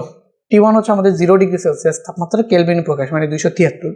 আর v1 হচ্ছে 0 ডিগ্রি সেলসিয়াস তাপমাত্রা শব্দের বেগ। তাহলে শর্টকাটে তুমি এই ফর্মুলাটা ফেলবে ভাবে যে v2 ইকুয়াল টু √ওভার, দেখো v2 ইকুয়াল টু হচ্ছে গিয়ে √over t2 by t1 into হচ্ছে গিয়ে v1। এটা রুটের বাইরে থাকবে, ঠিক আছে? এটা কিন্তু রুটের বাইরে, ইনটু হচ্ছে গিয়ে v1। বুঝতে পারছো? তো এখানে আমি শর্টকাটে, যেহেতু এখানে ম্যাথের মাঝখানে যদি তোমার বের করা লাগে, তাহলে ওই ফর্মুলা ফেলে ডান বাম করে এত কাহিনী করবা না, ডিরেক্ট বের করবা। ডিরেক্ট কিভাবে বের করবা দেখো, সুতরাং এখান থেকে আমরা তো আসলে v2 ধরি না, এখানে ফর্মুলা v ধরছি, তাহলে v ইকুয়াল টু √ওভার যত দেওয়া থাকবে, যত ডিগ্রি সেলসিয়াসে তোমাকে শব্দের বেগ বের করতে হবে। তাহলে দেখো 273 প্লাস তত লিখবা, 273 প্লাস কত ডিগ্রিতে বের করতে হবে? 20, তাহলে এখানে লিখবা 20, আর নিচে 273। সহজ না বলো? এটা মনে রাখতে পারবে না? যত ডিগ্রি সেলসিয়াসে বের করতে বলবে, উপরে 273 প্লাস তত ডিগ্রি সেলসিয়াসের তাপমাত্রাটা ডিভাইডেড বাই আবার 273 গুণ, যদি তোমাকে 0 ডিগ্রি সেলসিয়াসে দেওয়া থাকে 330, নাহলে তুমি এটা মুখস্থ করে ফেলবা। যদি দেওয়া থাকে এটা বসাবা, আর যদি না দেওয়া থাকে তাহলে মুখস্থ বসাবা 330 টাকা, এই যে 330 মিটার পার সেকেন্ড। ঠিক আছে? তো এখান থেকে জাস্ট ক্যালকুলেট করলেই তোমার ভি বের হয়ে যাবে। তো ক্যালকুলেট করলে তোমার ভি বের হয়ে যাবে। তাহলে দেখো কত, 273 প্লাস 20, 293 আসবে, ডিভাইডেড বাই হচ্ছে আবার 273। তো এটাকে আবার করবা √ তারপরে এটার সাথে গুণ করবো 330, তাহলে তুমি পাবা 341.87, 341, 341.87, তাহলে 341.87। ঠিক আছে? এটা হচ্ছে কি আমাদের ইউনিট মিটার পার সেকেন্ড, যেহেতু শব্দের বেগ। এখন দেখো এখানে ভি তুমি এটা বসায় দাও, 341.87 ডিভাইডেড বাই 0.1। ঠিক আছে? তাহলে তুমি যেটা পাবা তো ডিভাইডেড বাই ল্যামডা কি ছিল 0.1, ডিভাইডেড বাই 0.1 তুমি পাইতেছো হচ্ছে 341.8 3418 3418 ঠিক আছে। তো চাইলে এখন কম্পাঙ্ক তো পূর্ণ সংখ্যায় হয়, তাই না? তাহলে 34187 যেহেতু আছে, তুমি এইটাকে নিতে পারো 34188, ঠিক আছে, এটাও অ্যান্সার হিসেবে রাখতে পারো, ঠিক আছে। সো এটাই হচ্ছে কি তোমার অ্যান্সার, বুঝছো? গেল। এবার দেখো 11 নম্বর বলছে বাতাসের তাপমাত্রার উপর বাতাসের শব্দের বেগের নির্ভরশীলতা লেখের সাহায্যে ব্যাখ্যা করো। তাহলে আমরা এই কথাটা লিখবো যে বাতাসের তাপমাত্রার সাথে বাতাসের শব্দের বেগের সম্পর্ক হচ্ছে বা বাতাসের পরম তাপমাত্রার সমানুপাতিক, বুঝতে পারছো? তো এটা যদি আমরা এখানে লিখি, তো সুতরাং আমরা এখানে বাতাসের শব্দের বেগ is proportional to root tower T. যখন এই রুটটাকে যদি আমরা সরাইতে চাই, তাহলে আমরা এখানে লিখবো V square root over T, both side square করে দিলাম। তো এরকম যদি থাকে যে ভি এর সাথে টি এর সমানুপাতিক সম্পর্ক, কিন্তু এখানে আছে একটা কি স্কোয়ার, তাহলে দেখো আমরা গ্রাফটা কিভাবে পাবো। এইখান থেকে দেখো, আমরা যদি দেখি এখান থেকে আমরা এভাবে একটা দাগ টানবো, এই দিক বরাবর আমরা বসাবো হচ্ছে কেলভিন তাপমাত্রা, এই দিক বরাবর আমরা বসাবো হচ্ছে গিয়ে কি বলতো ভি, ঠিক আছে। তো শব্দের বেগ কেলভিন তাপমাত্রার সাথে এবার শব্দের বেগ যদি এরকম স্কোয়ার থাকে, তাহলে গ্রাফটা এরকম হয়, দেখো এরকম হয়, গ্রাফটা কিরকম হয়, এরকম হয়, বুঝতেছো? মানে একটু কার্ভ হয়ে উপরের দিকে উঠে। তো যা এটা কি নির্দেশ করে বলতো, যা একটি পরাবৃত্ত নির্দেশ করে, যা এখন পরাবৃত্ত কি সেটা তোমরা এইচএসসি থেকে আরো বিস্তারিতভাবে জানবা। জাস্ট মনে রাখো, এরকম যদি কোনো শেপ থাকে, অথবা এরকম অথবা এরকম, ঠিক আছে, এই শেপগুলা অথবা এরকম, এই শেপগুলো পরাবৃত্ত নির্দেশ করে। তো এগুলো তোমরা এইচএসসি তে গিয়ে ম্যাথে আরো সুন্দর করে জানবা, কোনিক্স নামে একটা অধ্যায় আছে ওইটাতে। তো যা একটি পরাবৃত্ত নির্দেশ করে, পরাবৃত্ত নির্দেশ করে, যা একটি পরাবৃত্ত নির্দেশ করে, আশা করি বুঝছো, যা একটি পরাবৃত্ত নির্দেশ করে, আশা করি বুঝছো। এরপরে দেখো পর প্রশ্নটা হচ্ছে বাদুর কর্তৃক সৃষ্ট শব্দ বাদুর শুনলেও মানুষ শুনতে পায় না, ব্যাখ্যা করো। তো মানুষ 20 হার্জ থেকে 20,000 কিলোহার্জ পর্যন্ত, মানে 20,000 কিলোহার্জ না, 20,000 হার্জ বা 20 কিলোহার্জ, তাহলে 20,000 হার্জ বা 20 কিলোহার্জ এই রেঞ্জের শব্দ শুনতে পায়, এর বেশিও শুনতে পায় না, এর কমও শুনতে পায় না। তো দেখো যদি এটার কম হয়, তাহলে এটাকে বলা হচ্ছে শব্দের তর, শব্দের তর শব্দ, ঠিক আছে। 20 হার্জের যদি কম হয় সেটাকে বলা হয়েছে শব্দের তর, আর এই 20 কিলো হার্জের যদি বেশি হয়, ঠিক আছে, তাহলে সেটাকে বলা হচ্ছে শব্দোত্তর, শব্দোত্তর শব্দ, ঠিক আছে। এখন মানুষ এই শব্দতর শব্দটাও শুনতে পায় না, ঠিক আছে, শুনতে পায় না, ঠিক আছে, এটা শুনতে পায় না, শুনতে পায় না। আবার যে শব্দোত্তর শব্দটা আছে সেটাও শুনতে পায় না, সেটাও শুনতে পায় না, শুনতে পায় না। কেবল 20 থেকে 20,000 হার্জের ভিতরে যদি শব্দ হয় সেটাই কেবল মানুষ শুনতে পায়। এখন বাদুর যে শব্দটা করে সেটা কিন্তু এইটা হয়, শব্দোত্তর শব্দ হয়, বুঝতে পারছো? শব্দোত্তর শব্দ হয়, ঠিক আছে। বাদুর যে শব্দটা করে সেটা হয় শব্দোত্তর শব্দ, মানে 20,000 হার্জের উপরে, তাহলে সেই শব্দটা মানুষ শুনতে পাবে না। এটা এখানে সুন্দর করে লেখা আছে, পড়ে নিবা। এখন দেখো শব্দের তীব্রতা 4 × 10⁻³ ওয়াট পার মিটার স্কয়ার বলতে কি বোঝায়, এটা একটু ভালো মতো বুঝো। তীব্রতার সূত্র হচ্ছে I = হচ্ছে P/A, P/A। তো P কি? P হচ্ছে ক্ষমতা, এবং A কি? A হচ্ছে কি ক্ষেত্রফল, বুঝছো? এখন এই P = আবার কি লেখা যায় বলতো? P মানে ক্ষমতা, ক্ষমতার একক কি বলতো? W বাই, বা ক্ষমতা সূত্র কি W/T, আর ডিভাইডেড বাই হচ্ছে A। এখন আমি এখানে একটা সিনারিও ক্রিয়েট করব যেখানে ক্ষেত্রফল হচ্ছে কি 1 স্কয়ার, 1 মিটার স্কয়ার ক্ষেত্রফল। সিনারিওটা বুঝো। আমি এখানে কিছু ফিক্সড ভ্যালু এখন এটার জন্য ধরে একটা সিনারিও বানাবো। ক্ষেত্রফল A, এটা সমান আমি ধরবো হচ্ছে 1 মিটার স্কয়ার, বুঝতে পারছো? ক্ষেত্রফল আমি কি ধরবো বলতো, 1 মিটার স্কোয়ার। এবং এখানে যে সময়, তাহলে এখানে আমরা ডাব্লু, আচ্ছা আবার দেখো, এই ডাব্লু মানে কি বলতো, কৃত কাজ। ডাব্লু মানে কি, কৃত কাজ। এখন একটা বস্তু যে পরিমাণ কাজ করে সেটাই তার সেই পরিমাণ শক্তি বের হয়, শক্তি ব্যয় হয়। ডাব্লু এটাকে আমরা কি লিখতে পারি বলতো, ই। রে মশা রে, এই ডাব্লুটাকে আমরা কি লিখতে পারি বলতো, ই। আর এই টি এর জায়গায় আমরা ধরতে পারি হচ্ছে কি হতো, 1 সেকেন্ড ধরতে পারি। যদি এটা ধরি তাহলে আমাকে বলো তো যে ভাইয়া ক্ষেত্রফল 1 মিটার স্কোয়ার ধরছি, তাহলে এটা নিচে 1 আসলো। আর এটা যদি টি 1 সেকেন্ড ধরি তাহলে এটাও 1 আসলো। তাহলে সুতরাং এখান থেকে আই ইকুয়াল টু কি হয়ে যাবে বলতো, আই ইকুয়াল টু হচ্ছে ই হয়ে যাবে। আই ইকুয়াল টু ই হয়ে যাবে। তো এখন এটাকে যদি আমি সংজ্ঞায়িত করি, সংজ্ঞায়িত এভাবে করতে পারি যে, আচ্ছা তার আগে আমি এখানে একটা চিত্র এঁকে তোমাকে আরো বিষয়টা ক্লিয়ার করি। মনে করো এটা হচ্ছে কি আমাদের তরঙ্গ সঞ্চালনের পথে, ধরে নাও তরঙ্গ সঞ্চালনের পথে এটা কোনো একটা বাধা বা প্রতিফলক পৃষ্ঠ, ঠিক আছে? তরঙ্গ সঞ্চালনের পথে এটা একটা কোনো প্রতিফলক পৃষ্ঠ। তো এটার ক্ষেত্রফল হচ্ছে গিয়ে এ, এটার যে ক্ষেত্রফল সেটা হচ্ছে গিয়ে এ। এখন মনে করো এখান থেকে তুমি সাউন্ড করবা, ধরে নাও এখান থেকে তুমি সাউন্ড করবা, ধরে নাও এখান থেকে একটা সাউন্ড বক্স দিয়ে ধরে নাও কোনো কারণে সাউন্ড করলা, তো সাউন্ডগুলো এরকম ভাবে যাচ্ছে, সাউন্ডগুলো এরকম ভাবে যাচ্ছে। সো দেখো এ কে আমি কত ধরছি বলতো, একে কত ধরছি, 1 মিটার স্কোয়ার, একে 1 মিটার স্কোয়ার ধরি নাই। এ ক্ষেত্রফলের কোনো একটা অংশ আছে যেটার ক্ষেত্রফল হচ্ছে 1 মিটার স্কোয়ার, ঠিক আছে? তো এখন এই শব্দগুলো যাচ্ছে, তাহলে দেখো শব্দ সঞ্চালনের পথে 1 মিটার স্কোয়ার বা কোনো প্রতিফলক পৃষ্ঠে, বুঝো শব্দ সঞ্চালনের পথে প্রতিফলক পৃষ্ঠে 1 মিটার স্কোয়ার ক্ষেত্রফলের মধ্যে দিয়ে 1 সেকেন্ড সময়ে যে পরিমাণ শক্তি যায় সেটাই কি শব্দের তীব্রতা। তাহলে দেখো ক্ষেত্রফল যদি 1 ধরি, সময়কে যদি 1 সেকেন্ড ধরি, তাহলে যে পরিমাণ শক্তি এটার ভিতর দিয়ে যাবে ই, সেটাই হবে কি শব্দের তীব্রতা। তো দেখো এটা আগে লিখবা, ঠিক আছে? চিত্রটাও চাইলে আঁকতে পারো এবং এটাও লিখতে পারো, এটা লিখে এই চিত্রটা আঁকবা একে। তো এটা অনেক বড় হয়ে যাবে যদি করতে চাও, তাই না? সো তুমি জাস্ট বুঝো, তাহলে সংজ্ঞাটা তোমার মনে থাকবে। সংজ্ঞাটা হচ্ছে তরঙ্গ সঞ্চালনের পথে লম্বভাবে স্থাপিত কোনো প্রতিফলক পৃষ্ঠের 1 মিটার স্কোয়ার ক্ষেত্রফলের মধ্যে দিয়ে একক সময় বা একক ক্ষেত্রফলের মধ্যে দিয়ে একক সময়ে যে পরিমাণ শক্তি স্থানান্তরিত হয় সেটাই হচ্ছে গিয়ে কি তীব্রতা আই। বুঝতে পারছো?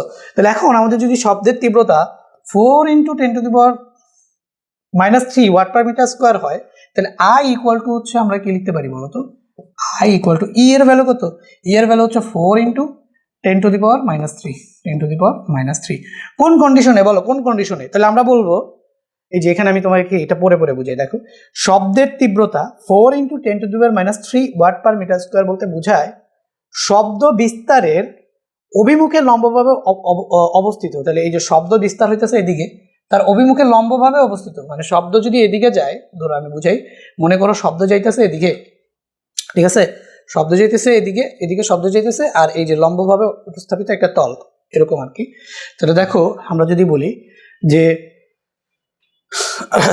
দেখো অভিমুখে লম্বভাবে অবস্থিত 1 মিটার স্কোয়ার ক্ষেত্রফল যাই হোক, কিন্তু 1 মিটার স্কোয়ার ক্ষেত্রফলের মধ্যে দিয়ে প্রতি সেকেন্ডে, দেখো ক্ষেত্রফল কত নিলাম 1 মিটার স্কোয়ার, আর সময় কত নিলাম 1 সেকেন্ড।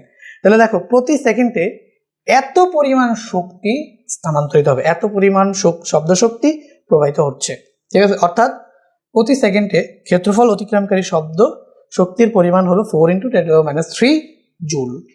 বুঝাইতে পারছি এভাবে? এই যে সূত্রটা, এটা কিভাবে কি আসছে সূত্র সহ সুন্দর করে ব্যাখ্যা করে দিলাম। আশা করি তুমি এবার বিষয়টা ক্লিয়ার হয়েছে, বুঝছো? তো গেল এটা। সো 13 নম্বর প্রশ্নটার পরে এবার হচ্ছে আমরা 14 নম্বর প্রশ্নটা। দেখো শব্দের তীব্রতা 16 গুণ বাড়াতে শব্দ তরঙ্গের বিস্তার কত গুণ বাড়াতে হবে? বুঝছো? দুইটি প্রশ্ন হইতে পারে এখানে, যে শব্দের তীব্রতা 16 গুণ হতে হলে শব্দ তরঙ্গের বিস্তার কত গুণ হতে হবে? তো সেটা 4 গুণ, সেটা আমি তোমাদের এমসিকিউতে বুঝিয়ে দিব। এখন আসো বাড়াতে হবে কত গুণ, সেটা আমরা বের করব। ঠিক আছে, আগে যত ছিল সেটা না, বাড়াবা কত গুণ বাড়ানো লাগবে সেটা আমরা বের করব। তো কিভাবে বের করবো দেখো, শব্দের তীব্রতা দেওয়া আছে কত, 16 গুণ বাড়াবা, কত গুণ বাড়াবা, 16 গুণ। তাহলে তীব্রতার সাথে আই এর সাথে যে বিস্তার সেটা যে সম্পর্ক, সেটা হচ্ছে আই ইজ প্রপোর্শনাল টু এ। শক্তির সাথেও সম্পর্ক হচ্ছে I is proportional two A square, এবং তীব্রতার সাথেও সম্পর্ক হচ্ছে আচ্ছা, শক্তির ক্ষেত্রে is proportional two A square ছিল, তীব্রতা সেটা আই দিয়ে প্রকাশ করা হয়, তার আই ইকুয়াল টু আবার I proportional to A square, বুঝছো? তাহলে শব্দের তীব্রতা এখন তুমি যদি করো 16 গুণ, তাহলে তোমাকে বিস্তার করতে হবে কত, 4 গুণ। এটা তো করতে হবে, কিন্তু এখন তোমাকে বলছে বাড়াতে হবে, ঠিক আছে? তাহলে আগে দেখো, মনে করো, তো এইটা আমরা সূত্র হিসেবে জানলাম যে ভাইয়া শব্দের তীব্রতা বিস্তারের বর্গের সমানুপাতিক, ঠিক আছে? সেম ভাবে শব্দের শক্তিও বিস্তারের বর্গের সমানুপাতিক, বুঝতে পারছো? তো শব্দের তীব্রতা 16 গুণ বাড়াবা, 16 গুণ কি করবা, বাড়াবা। তাহলে ধরে নাও আগে শব্দের তীব্রতা ছিল I1, সেটা ধরে নাও হচ্ছে আই ছিল, এবং শব্দের যে বিস্তার সেটা ছিল A1, সেটাও এ ছিল, ঠিক আছে? এখন I2 কে তুমি কি করবা, দেখো I2 শব্দের তীব্রতা তুমি 16 গুণ বাড়ায় দিবা, 16 গুণ কি করবা, বাড়াবা, বুঝতে পারছো? তাহলে আগে ছিল I, এখন I এর 16 গুণ বাড়ায় দিবা, 16I, তাহলে এটা হবে I2, ঠিক আছে? এখন তুমি যদি A2 নাও, A2 সমান সমান কি হবে, আগে ছিল A, এখন বিস্তার কত গুণ বাড়াবা, তাহলে ধরি বিস্তারকে আমরা x গুণ বাড়াবো, কত গুণ বাড়াবো, বিস্তারকে আমরা x গুণ বাড়াবো। তাহলে আগে ছিল মনে করো a, এখন বাড়ায় দিতেছো a এর x গুণ, বুঝছো? এই হচ্ছে গিয়ে কথা। এখন দেখো যদি সমানুপাতিক থাকে, তাহলে অনুপাত করলে সমানুপাতিক চিহ্নের জায়গায় সমান চিহ্ন দেওয়া যায়, কারণ ধ্রুব সেই ক্ষেত্রে কাটা যায়, একটা ধ্রুবক আসে, অনুপাত করলে ধ্রুবকটা কাটা যায়, তাহলে এটাকে সমান করে লেখা যায়। তুমি সুতরাং এখানে লিখতে পারো যে ভাইয়া I1, আচ্ছা I2 বাই I1 করি, তাই না? পরিবর্তনের ক্ষেত্রে আমরা 2 নাম্বারটাকে উপরে রাখি, তাহলে I2 বাই I1 সমান সমান A2 square by A1 square, বুঝতেছ? ঠিক আছে, I2 কত বলো, I2 কত, I প্লাস 69, I2 হচ্ছে I প্লাস 69, ঠিক আছে? I2 হচ্ছে কত, I প্লাস 69, আর I1 কত বলো, I1 হচ্ছে গিয়ে শুধু I। এবার দেখো A2 হোল স্কোয়ার, তো A2 মানে কি, A প্লাস A, তাহলে এখানে A কমন নিলে A ইন্টু 1 প্লাস এক্স, তার উপর কি হোল স্কোয়ার। দেখো এটাকে চাইলে তুমি কি লিখতে পারো, A ইন্টু 1 প্লাস এক্স না, যদি কমন নিয়ে নিতা, ঠিক আছে? আচ্ছা, এটা আমাদের গেল। সো এখানে আর নিচে আমাদের কি আসবে বলো তো, A1 স্কোয়ার মানে কি, A1 মানে তো A ধরছিলাম, তাহলে আমরা এখানে লিখবো A স্কোয়ার, বুঝছো? ঠিক আছে, সো এবার আমরা এখানে করি। সো এখানে দেখো এই উপর থেকে I কমন যায়, তাহলে উপরে দেখো 17I, নিচে হচ্ছে I, আমরা যদি যোগ করি তাহলে উপরে হবে কি 17I, নিচে হবে শুধু I, আর উপরে দেখো এখানে স্কোয়ারটা বোথ সাইডে দিয়ে দিলে A square 1 plus X whole square, তো এখানে থাকবে A স্কোয়ার আর এখানে থাকবে 1 plus X whole square, 1 plus X whole square, ঠিক আছে? আর নিচে এখানে থাকবে হচ্ছে কি বলতো, A স্কোয়ার। এখন এখানে I আর I কাটা, এখানে A স্কোয়ার আর A স্কোয়ার কাটা, তাহলে ভাইয়া এখানে থাকতেছে কি বলো, 1 plus X whole square, 1 plus X whole square equal to হচ্ছে গিয়ে 17, ঠিক আছে? আচ্ছা, এবার দেখো এই স্কোয়ারটাকে রুট করলে তাহলে 1 প্লাস এক্স ইকুয়াল টু হচ্ছে রুট ওভার 17, তো এখন তোমার এক্স সমান সমান চলে আসবে হচ্ছে root over 17 minus 1, root over 17 minus 1 করলে তুমি যেটা পাবা, সো রুট ওভার 17 মাইনাস 1 3.123, তাহলে 3.123 গুণ, এত গুণ তোমাকে কি করতে হবে, বাড়াইতে হবে, বুঝতে পারছো? তাহলে সুতরাং এক্স সমান সমান হচ্ছে 3.123 গুণ, অথবা তুমি যদি 2 ডিজিট নাও তাহলে 3 বাদ দিয়ে দিতে পারো, তাহলে 3.12 গুণ, এত গুণ বাড়াইতে হবে, বুঝছো? আচ্ছা, এখন যদি বলতো যে কত গুণ হবে, আচ্ছা এখানে দেখো শব্দের বিস্তার 4 গুণ হলে তীব্রতা কত গুণ বৃদ্ধি পাবে, ঠিক আছে? শব্দের বিস্তার 4 গুণ হলে তীব্রতা কত গুণ বৃদ্ধি পাবে, তাহলে বৃদ্ধিটা আমরা পরে বের করি, আগে আমরা বের করি শব্দের বিস্তার 4 গুণ হলে তীব্রতা কত গুণ হবে? তাহলে আমরা বলছি এই যে বৃদ্ধি পাবে, তার জায়গায় আমরা প্রথমে যেটা করব, আগে বৃদ্ধিটা পরে, আগে কত গুণ হবে সেটা বের করে এরপরে বৃদ্ধি বের করব। শব্দের বিস্তার 4 গুণ হলে তীব্রতা কত গুণ হবে? কত গুণ হবে আগে এটা বের করি, কত গুণ হবে এটা আগে বের করি, কত গুণ হবে এটা আগে বের করি, তারপরে হচ্ছে আমরা বৃদ্ধি বের করব। সো দেখো শব্দের বিস্তারকে করবা কি 4 গুণ, তীব্রতা কত গুণ হবে, তাই না? তাহলে দেখো ভাইয়া, আগের শব্দের বিস্তার A1 সেটা মনে করো ছিল A, বর্তমানে শব্দের বিস্তার A2 সেটা সমান সমান কি হবে বলতো 4A, কারণ কি আমাদের বলছে শব্দের বিস্তার 4 গুণ। ঠিক আছে, এখন আগে শব্দের তীব্রতা সেটা মনে করো I1 সেটা ছিল হচ্ছে গিয়ে I, বর্তমানে শব্দের যে তীব্রতা সেটা ধরো I2 সেটা কত হবে সেটা আমাদের বের করতে হবে, বুঝতে পারছো? তাহলে আমরা কি করব জানি, অনুপাত নিব। আমরা কি করব, অনুপাত নিব। তাহলে দেখো I2 বাই I1 সমান সমান কি A2 বাই কি A1, A2 square by A1 square, এটা তো স্কোয়ার থাকে তাই না?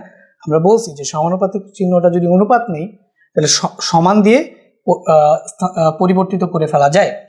ঠিক আছে, এখন খেয়াল করো, তো I2 বাই I1 সমান সমান I2 এর জায়গায় তুমি কি বসাইতে পারো বলো তো? ধরে নাও I2 কত সেটা আমরা বের করবো, তো I2 এর জায়গায় I2ই থাকলো, I1 এর জায়গায় তুমি বসাইতে পারো কি বলো I, ঠিক আছে? আর A2 এর জায়গায় তুমি কত বসাবা? A2 এর জায়গায় বসাবা হচ্ছে গিয়ে তুমি 4A whole square, 4A whole square. আর A1 এর জায়গায় তুমি বসাবা শুধু A স্কোয়ার। তাহলে এখানে কত চলে আসবে বলো তো? এখানে চলে আসবে 16A স্কোয়ার, এই A নিচে চলে আসবে কি A স্কোয়ার, তো A স্কোয়ার কাটা সমান সমান তুমি কত পাবো বলো তো 16। তাহলে সুতরাং আমরা বলতে পারি ভাইয়া এই যে I2 ইকুয়াল টু হচ্ছে গিয়ে 16 ইন্টু I, তো 16 এখানে I1ও রাখতে পারো, কোনো সমস্যা নেই, I1ও রাখতে পারো। তার মানে আগে যত ছিল তার 16 গুণ হবে, বুঝছো? মানে আগে তীব্রতা যত গুণ ছিল তার 16 গুণ হবে। তাহলে এখন আমাদের বের করতে হবে কি বৃদ্ধি পাবে কতটুকু, তাহলে বৃদ্ধি পাবে। সো এখন আমরা যদি দেখি তাহলে ভাইয়া বৃদ্ধি সমান সমান I2 মাইনাস কি হবে বলতো I1, বৃদ্ধি পাবে কি I2 মাইনাস I1। তো I2 মানে কি, I2 কত এখন বলতো? I2 কত 16I1, মানে পরে হয়েছে হচ্ছে গিয়ে 16I1, 16I1 হয়েছে, আগে ছিল হচ্ছে শুধু I1, তাহলে বৃদ্ধি পাইছে কতটুকু বলতো 15I1, বুঝছো? এতটুকু বৃদ্ধি পাবে। এটা সহজেই বোঝা যায় ভাই, আগে একটা ছিল শুধু I1, পরে হয়েছে 16I1, তাহলে বৃদ্ধি পাইছে কত 15I1, বুঝতে পারছো? এখন শর্টকাটে এটা কিভাবে করবা আমি জাস্ট সহজে তোমাকে বলে দেই, যদি বিস্তার যত গুণ করা হবে তীব্রতা হবে তার স্কোয়ার, শেষ। বিস্তার 4 গুণ, তীব্রতা হবে 16 গুণ, শর্টকাটে 4 স্কোয়ারই হবে তীব্রতা, বুঝতে পারছো? আর বৃদ্ধি জাস্ট 1 থেকে মাইনাস করে দিবা, বুঝতে পারছো? শর্টকাট কি বলছি বলো? এই যে দেখো বিস্তার হবে কয় গুণ 4 গুণ, তাহলে তীব্রতা হবে কয় গুণ 16 গুণ, সহজে মানে 4 স্কোয়ার। বিস্তার যদি 3 গুণ হইতো তাহলে তীব্রতা হইতো কত গুণ 8 গুণ, 3 স্কোয়ার। আর বৃদ্ধি পাবে কত গুণ 1 মাইনাস করে দিবা, শর্টকাট মনে থাকবে। ঠিক আছে, এটা গেল আমাদের। এরপরে পরের প্রশ্নটা করি। ওকে, পরবর্তী প্রশ্নটা কিন্তু আমাদের শুরু হয়ে গেল প্রতিধ্বনি রিলেটেড। ঠিক আছে, এখানে আমাদের টাইপ 3 প্রতিধ্বনি রিলেটেড। কি বলছে, একটি পানি শূন্য কূপের গভীরতা 25 মিটার, এতে সর্বোচ্চ কত উচ্চতায় পানি থাকলে প্রতিধ্বনি শোনা যাবে? ঠিক আছে, সো আমরা চলো করি। সো এটা মনে করো হচ্ছে আমাদের কূপ। সো একটা পানি শূন্য ছিল, পানি শূন্য মানে কি পুরোটার গভীরতা, সেটা আমাকে দেওয়া আছে H, সে H সমান সমান আমাদের কত দেওয়া আছে 25 মিটার। H সমান সমান দেওয়া আছে হচ্ছে গিয়ে 25 মিটার। ঠিক আছে, H এর ভ্যালু কত দেওয়া আছে বলো 25 মিটার। তাহলে একটি পানি শূন্য কূপের গভীরতা 25 মিটার, এতে সর্বোচ্চ কত উচ্চতায় পানি থাকে, তাই না? তো আমি ধরে নিলাম পানির উচ্চতা, সেই পানির উচ্চতা আমি ধরে নিলাম যে x, এই পানির উচ্চতা ধরে নিলাম আমরা কত x, বুঝছো? সর্বোচ্চ কত উচ্চতায় পানি থাকলে প্রতিধ্বনি শোনা যাবে। এখন প্রতিধ্বনি শোনার জন্য এখান থেকে শব্দকে এখানে আসতে হবে, এসে আবার এখানে কি ফেরত যেতে হবে। তো সেই এই যে এখান থেকে এই যে উচ্চতাটা সেটাকে আমরা যদি d ধরি, বুঝতেছো? এটাকে যদি d ধরি, আর প্রতিধ্বনি শোনার ন্যূনতম সময় কত 0.1 সেকেন্ড, তো এই সময়টাকে আমরা কত ধরবো 0.1 সেকেন্ড। তাহলে এখানে পানি তো নাই, তো এই যে পানি নাই তার মানে এখানে কি আছে বাতাস আছে, তো এই বাতাসের ভিতরে একটা শব্দের বেগ লাগবে। তো যদি আমাকে তাপমাত্রা দিয়ে দেয় তাহলে ওই তাপমাত্রার বেগ আমাদের বের করতে হবে। আর যদি না দেয় তাহলে আমরা বেগকে 330 ধরে নিব বাই ডিফল্ট। 0°C যত বেগ হয় তত ধরে নিব। এখানে কি দেওয়া আছে? না। একটি পানি শূন্য কূপের গভীরতা এত, সর্বোচ্চ কত উচ্চতায় পানি থাকলে প্রতিধ্বনি শোনা যাবে তা নির্ণয় করো। তো আমাদের যেহেতু তাপমাত্রার কথা উল্লেখ করা নেই, তাহলে আমরা বেগ জেনারেলি যেটা ধরে নিব সেটা হচ্ছে গিয়ে ভি। এই যে এটা হচ্ছে আমাদের, এটা আমাদের কি ছিল বলতো? টি। শব্দটা উপর থেকে নিচে নামবে, নিচে নেমে আবার ওইখানেই ফিরে যাবে বাধা পেয়ে, তখনই প্রতিধ্বনি শোনা যাবে। এবং প্রতিধ্বনি শোনার ন্যূনতম সময় হচ্ছে 0.1 সেকেন্ড, কারণ মস্তিষ্কের স্থায়িত্বকাল 0.1 সেকেন্ড। আমরা এখানে 0.1 সেকেন্ড ধরলাম।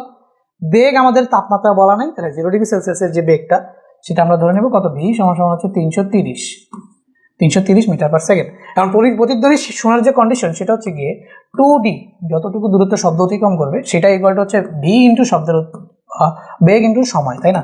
তো এখান থেকে আমাদের ডিটা আগে বের করি। সো ডি ইকুয়াল টু আমাদের কত আসে বলো তো? V into T divided by 2।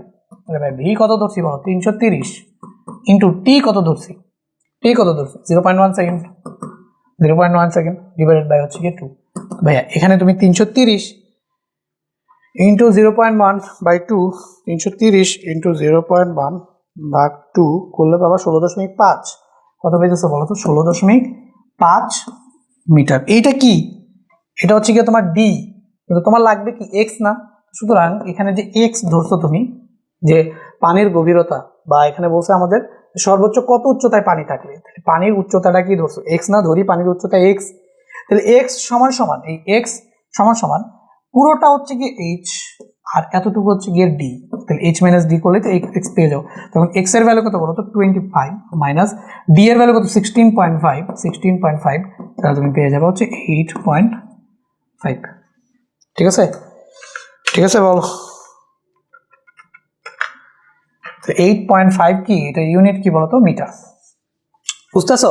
তো সুতরাং কূপের যে কূপের পানির উচ্চতা x সমান হচ্ছে 8.5 মিটার। তো ভাইয়া এটা সুন্দর করে এখানে লেখা আছে, আমি তোমাকে অঙ্কটা করে দিলাম, তুমি বর্ণনাটা স্লাইডটা যখন পাবা পড়ে নিও। শেষ। 16 নম্বরটা গেল আমাদের। এবার 17 নম্বর প্রশ্ন কি বলছে দেখো? ছোট কক্ষে শব্দের প্রতিধ্বনি শোনা যায় না কেন? আমি তোমাকে একটু আগে বলছি প্রতিধ্বনি শোনার কন্ডিশন কি বলতো? শব্দের প্রতিধ্বনি শোনার তোমার হচ্ছে কন্ডিশন হচ্ছে যে শব্দটা কোনো একটা জায়গায় বাধা পেয়ে 0.1 সেকেন্ডের ভিতরে ফিরে আসতে হবে। কারণ আমাদের ব্রেইন 0.1 সেকেন্ড পর্যন্তই কোনো একটা শব্দকে ধরে রাখতে পারে। ঠিক আছে? তো যেহেতু 0.1 সেকেন্ড পর্যন্ত তোমার ব্রেইন শব্দটাকে ধরে রাখছে, তো নতুন কোনো শব্দ যদি আসে তাহলে তোমার ব্রেইন বুঝবেই না যে শব্দটা আসছে প্রতিফলিত হয়ে, যার কারণে তোমার মনে হবে কোনো শব্দ আসেই নেই, কারণ ওইটা ব্রেইনের রেস্ট তোমার রয়ে গেল, তাই না?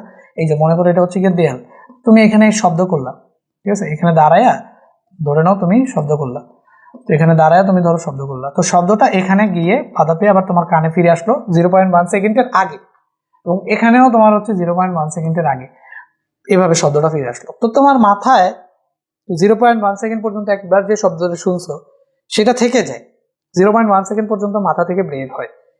তো 0.1 সেকেন্ডের পরে যদি কোনো শব্দ আসে তোমার কাছে মনে হবে হ্যাঁ নতুন একটা শব্দ শুনলাম। আর যদি 0.1 সেকেন্ডের ভেতরে ফিরে আসে তাহলে তো তোমার ব্রেইন থেকে মানে মস্তিষ্কে যে তোমার যে প্রতিধ্বনির মানে যে শব্দটা রয়ে গেল ওই শব্দটা আবার ব্যাক আসলো, তাহলে ওই শব্দটাকে তোমার ব্রেইন আলাদা করে প্রসেস করতে পারে না। সহজ কথা, এটা এখানে সুন্দর করে ব্যাখ্যা করে পড়ে নিবা। দেখো মাটির নিচে তেল গ্যাস আছে কিনা কিভাবে শনাক্ত করা যায়, ঠিক আছে? তো এইটা শনাক্ত করার জন্য যে পদ্ধতিটা সেটা হচ্ছে সিসমিক পদ্ধতি, এবং যে ডিভাইসটা ইউজ করা হয় সেটা হচ্ছে জিওফোন। তো সিসমিক সার্ভে পদ্ধতিটাতে কি করা হয়? মাটিতে ছোট্ট একটা বিস্ফোরণের মাধ্যমে একটা সাউন্ড তৈরি করা হয়। তো ওই সাউন্ডটা মাটিতে সব জায়গায় ছড়ায় পড়ে, যেহেতু কঠিন মাধ্যমে শব্দের বেগ সবচেয়ে বেশি, ওই শব্দটার মাধ্যমে সব জায়গায় ছড়ায় পড়ে, ঠিক আছে? তো সব জায়গায় ছড়ায় পড়ে যখন প্রতিফলিত হয়ে আবার ফিরে আসে, যেহেতু কঠিন মাধ্যম, প্রতিফলিত শব্দ যেহেতু স্থানান্তরিত হচ্ছে, তো কোথাও না কোথাও বাধা পেয়ে আবার প্রতিফলিত হয়ে ফিরে আসবে। তো ফিরে আসলে জিওফোন নামে একটা ডিভাইস আছে, সেই ডিভাইসটা ওই শব্দগুলোর কম্পাঙ্ককে রিড করতে পারে, রিড করে একটা সুন্দর 3D পিকচার তৈরি করে, তো যার থেকে বোঝা যায় যে কোথায় কি আছে। বুঝতে পারছো? তো এইটার মাধ্যমেই তোমার এই যে মাটির নিচে তেল গ্যাস আছে কিনা এটা শনাক্ত করা হয়। বুঝছো? তো মাটির নিচে গ্যাস বা তেলের অবস্থা নির্ণয়ের জন্য মূলত শব্দোত্তর তরঙ্গ ব্যবহার করা হয়, এবং এটার জন্য যে তরঙ্গ সেটাকে শব্দোত্তর তরঙ্গ। তো এই প্রক্রিয়াটার নাম হচ্ছে আবার কি বলতো? Seismic survey. এটা খুবই ইম্পর্টেন্ট। প্রক্রিয়াটার নাম হচ্ছে সিসমিক সার্ভে। ঠিক আছে। তো এই যে ছোট বিস্ফোরণ করানো হয়, এই কথাগুলো জাস্ট মনে রাখবা, ঠিক আছে। এই যে মাটি বিভিন্ন স্থানে আঘাত করে প্রতিফলিত হয়ে উপরে ফিরে আসে, এটা মনে রাখবা। এবং এই যে জিওফোন নামে একটা বিশেষ ধরনের রিসিভার সে প্রতিধ্বনি তরঙ্গকে ধারণ করে, বুঝছো? এটা রিডিং পড়ে নিও, তাহলেই হবে।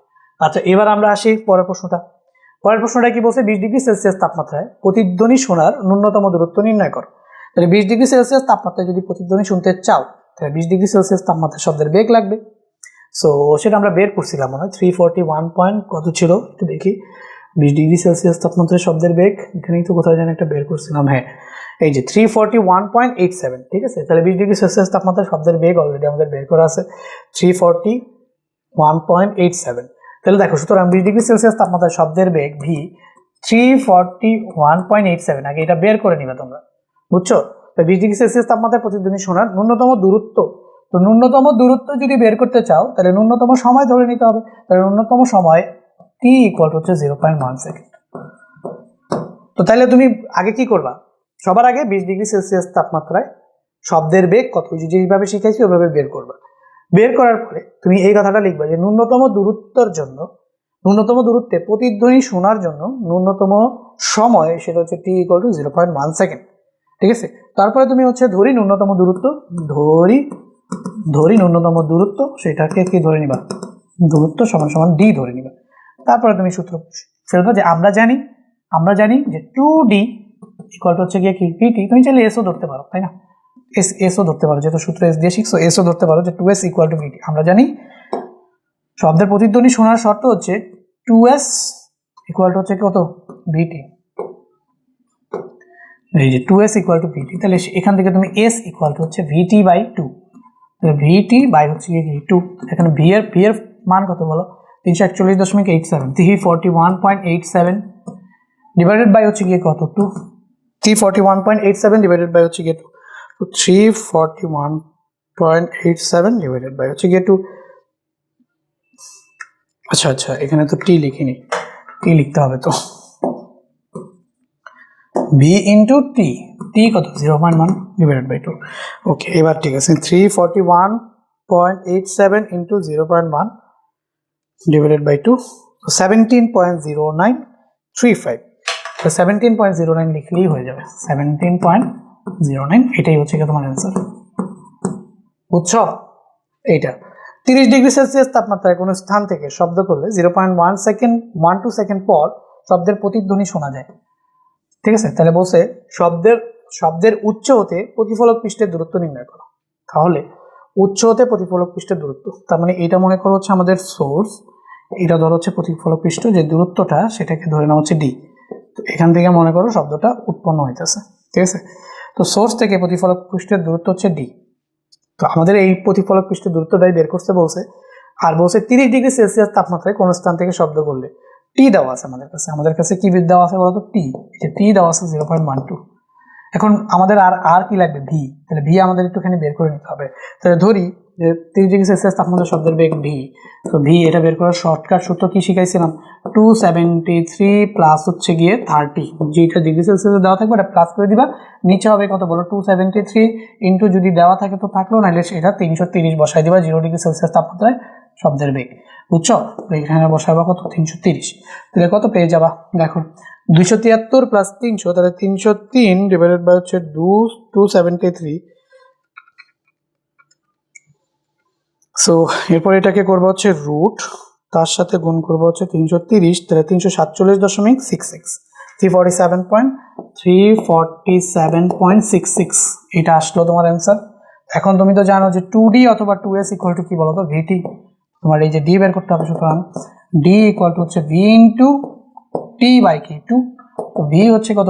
347.66 ইন্টু t এর ভ্যালু কত বলো? t এর ভ্যালু কত? 0.12, তাহলে 0.12 ডিভাইডেড বাই হচ্ছে গিয়ে 2। তো এই যে অ্যান্সার এখানে আছে, তাহলে এটাকে করবো 0.12 দিয়ে গুণ, ভাগ করবো কত দিয়ে বলো তো? 2 দিয়ে, তাহলে 20.86, 859, তাহলে 20.86, 20.86, তাই না? হ্যাঁ 859, তার মানে 86 মিটার, 20.86 মিটার। বুঝছো? 85 রাখলেও রাখতে পারো, কোনো সমস্যা নেই। এটাই হচ্ছে গিয়ে তোমার অ্যান্সার, এটাই হচ্ছে গিয়ে তোমার অ্যান্সার। আচ্ছা, তাহলে আমাদের 19 নম্বর গেল। এবার হচ্ছে আমরা কি ছিল 19 20, হ্যাঁ 20ও গেল। 21 নম্বরটা দেখো, এ বিন্দুতে শব্দ ফিরে আসতে কত সময় লাগবে তা নির্ণয় করো। তাহলে এ বিন্দুতে শব্দ ফিরে আসতে কত সময় লাগবে। সো এখানে গিয়ে বাধা পাবে, বাধা পেয়ে আবার ফিরে আসবে। বুঝতে পারছো? বিষয়টা হচ্ছে এরকম, এখানে যাবে, গিয়ে বাধা পেয়ে আবার এখানে ফিরে আসবে। বুঝছো? তাহলে এখানে আমাদের যে এস দেওয়া আছে, এস সমান কত, 25 মিটার, এবং 24 ডিগ্রি সেলসিয়াস তাপমাত্রা আমাদের আগে শব্দের বেগ বের করতে হবে, তাই না? 24 ডিগ্রি সেলসিয়াস তাপমাত্রায় আমাদের শব্দের বেগ বের করতে হবে। তাহলে শব্দের বেগ বের করি, ভি, ভি ইকুয়াল টু হচ্ছে কি আমাদের 273 প্লাস হচ্ছে কত 24, 273 প্লাস হচ্ছে 24 ডিভাইডেড বাই হচ্ছে 273। এখন 0 ডিগ্রি সেলসিয়াস তাপমাত্রা আমার তো দেয় নাই, তাহলে এখানে আমি কত নিয়ে নিব, 330 নিয়ে নিব। কত নিয়ে নিব, 330। তো এখানে একটা অ্যান্সার পাবা। তারপরে এখানে কি করবা, 2s ইকুয়াল টু ভিটি, ওই সূত্র থেকে টি ইকুয়াল টু পাবা 2s by V. So answer যত পেয়ে যাবা তুমি, অ্যান্সার পেয়ে যাবা 0.144 করে নিও, ঠিক আছে? করে নিও। এবার দেখো, বাতাসে শব্দের বেগ দেওয়া আছে 340 মিটার পার সেকেন্ড। উৎস এবং প্রতিফলকের মাঝে সর্বনিম্ন কত দূরত্বে প্রতিধ্বনি শোনা যাবে? সর্বনিম্ন দূরত্ব চাইছে। তাহলে সর্বনিম্ন দূরত্ব সেটাকে আমরা কি বের করার জন্য সময়কে কত ধরে নিতে হবে, টি, 0.1 সেকেন্ড ধরবো। তাহলে সর্বনিম্ন কত দূরত্ব বলছে, তাহলে তোমাকে কি বের করতে হবে, ডি। তাহলে ডি ইকুয়াল টু হচ্ছে গিয়ে ভিটি বাই টু, সূত্র ফেলে করে নিও। আচ্ছা, এবার দেখো, উৎস এবং প্রতিফলকের মধ্যবর্তী দূরত্ব 16.5 মিটার হওয়া সত্ত্বেও তাপমাত্রা বৃদ্ধিতে প্রতিধ্বনি শোনা যাবে না কেন? আমরা প্রতিধ্বনি শোনার জন্য দেখো, উৎস এবং প্রতিফলকের মধ্যবর্তী দূরত্ব 16.5 মিটার কখন হয়, যখন শব্দের বেগ 0 ডিগ্রি সেলসিয়াস তাপমাত্রায় দেওয়া থাকে এবং ন্যূনতম সময় হয় 0.1 সেকেন্ড, ঠিক আছে? দেখো, 330 metre per second, that means 0 degree Celsius তাপমাত্রায় শব্দের বেগ থাকে এবং সময় 0.1 সেকেন্ড থাকে, তখন প্রতিধ্বনি শোনা যায়। এখন ভি, এই শব্দের বেগ, এটা কার সমানুপাতিক বলতো? তাপমাত্রা টি এর সমানুপাতিক, তাই না? টি এর বর্গমূলের সমানুপাতিক। এখন তাপমাত্রা যদি বাড়তে থাকে তাহলে শব্দের বেগ আস্তে আস্তে কি বাড়তে থাকবে। শব্দের বেগ যদি বাড়তে থাকে তাহলে সময় আস্তে আস্তে কি হইতে থাকবে বলতো? শব্দের বেগ যদি বাড়ে তাহলে দেখো সময় কি, 2s ইকুয়াল টু যদি হয় আমাদের ভিটি, তাহলে টি ইকুয়াল টু হচ্ছে কি বলতো, টি ইকুয়াল টু কি 2s বাই ভি। তাহলে শব্দের বেগ বাড়তে থাকলে সময় আস্তে আস্তে কি কমতে থাকবে না? সমানুপাতিক ব্যস্তানুপাতিক সম্পর্ক। শব্দের বেগ যদি বাড়তে থাকে তাহলে সময় আস্তে আস্তে কি কমতে থাকবে। তো কমতে কমতে 0.1 সেকেন্ডের নিচে যখন নেমে যাবে তখন আর প্রতিধ্বনি শোনা যাবে না। বুঝতে পারছো? এটাই এখানে সুন্দর করে ব্যাখ্যা করা আছে, একটুখানি পড়ে নিবা। বুঝছো? একটুখানি পড়ে নিবা। তো এবার দেখো, প্রশ্ন নাম্বার হচ্ছে আমাদের 24। হ্যাঁ, তো এটাই হচ্ছে কি আমাদের লাস্ট প্রশ্ন, ঠিক আছে? তারপর হচ্ছে আমরা এমসিকিউ শুরু করব। তো এখানে দেখো আমাদের কি বলছে, আমাদের বলছে 40 ডিগ্রি সেলসিয়াস তাপমাত্রায় শব্দের বেগ কত হবে তা নির্ণয় করো। সেটা তোমাদের আমি অলরেডি করে আসছি, বাট এবার দেখো, যদি এটাই চাই শুধু, শর্টে তো আর করতে পারবো না, লং প্রসিডিউরে করতে হবে। লং প্রসিডিউরে কিভাবে করবা সেটাই আমি তোমাকে একটুখানি এখন শিখাই। দেখো, এখানে হচ্ছে সূত্র v2 বাই v1, আমরা জানি v2 by v1 equal to root over t2 by t1, root over t2 by কি t1, এটা লিখবা, যে আমরা জানি এটা লিখবা। লিখে তারপরে এখানে লিখবা হচ্ছে v2, এভাবে লিখবা যে v2 সমান সমান হচ্ছে root over t2 by t1 into হচ্ছে গিয়ে কি বলতো v1। তো এখান থেকে দেখো v2 সমান সমান, তো এবার t2 বসাবা কিভাবে, দেখো 273 প্লাস 40, তাহলে 273 প্লাস হচ্ছে কত 40 ডিভাইডেড বাই হচ্ছে t1 কে ধরবা হচ্ছে 273 আর v1 কে ধরে নিবা হচ্ছে কত 330।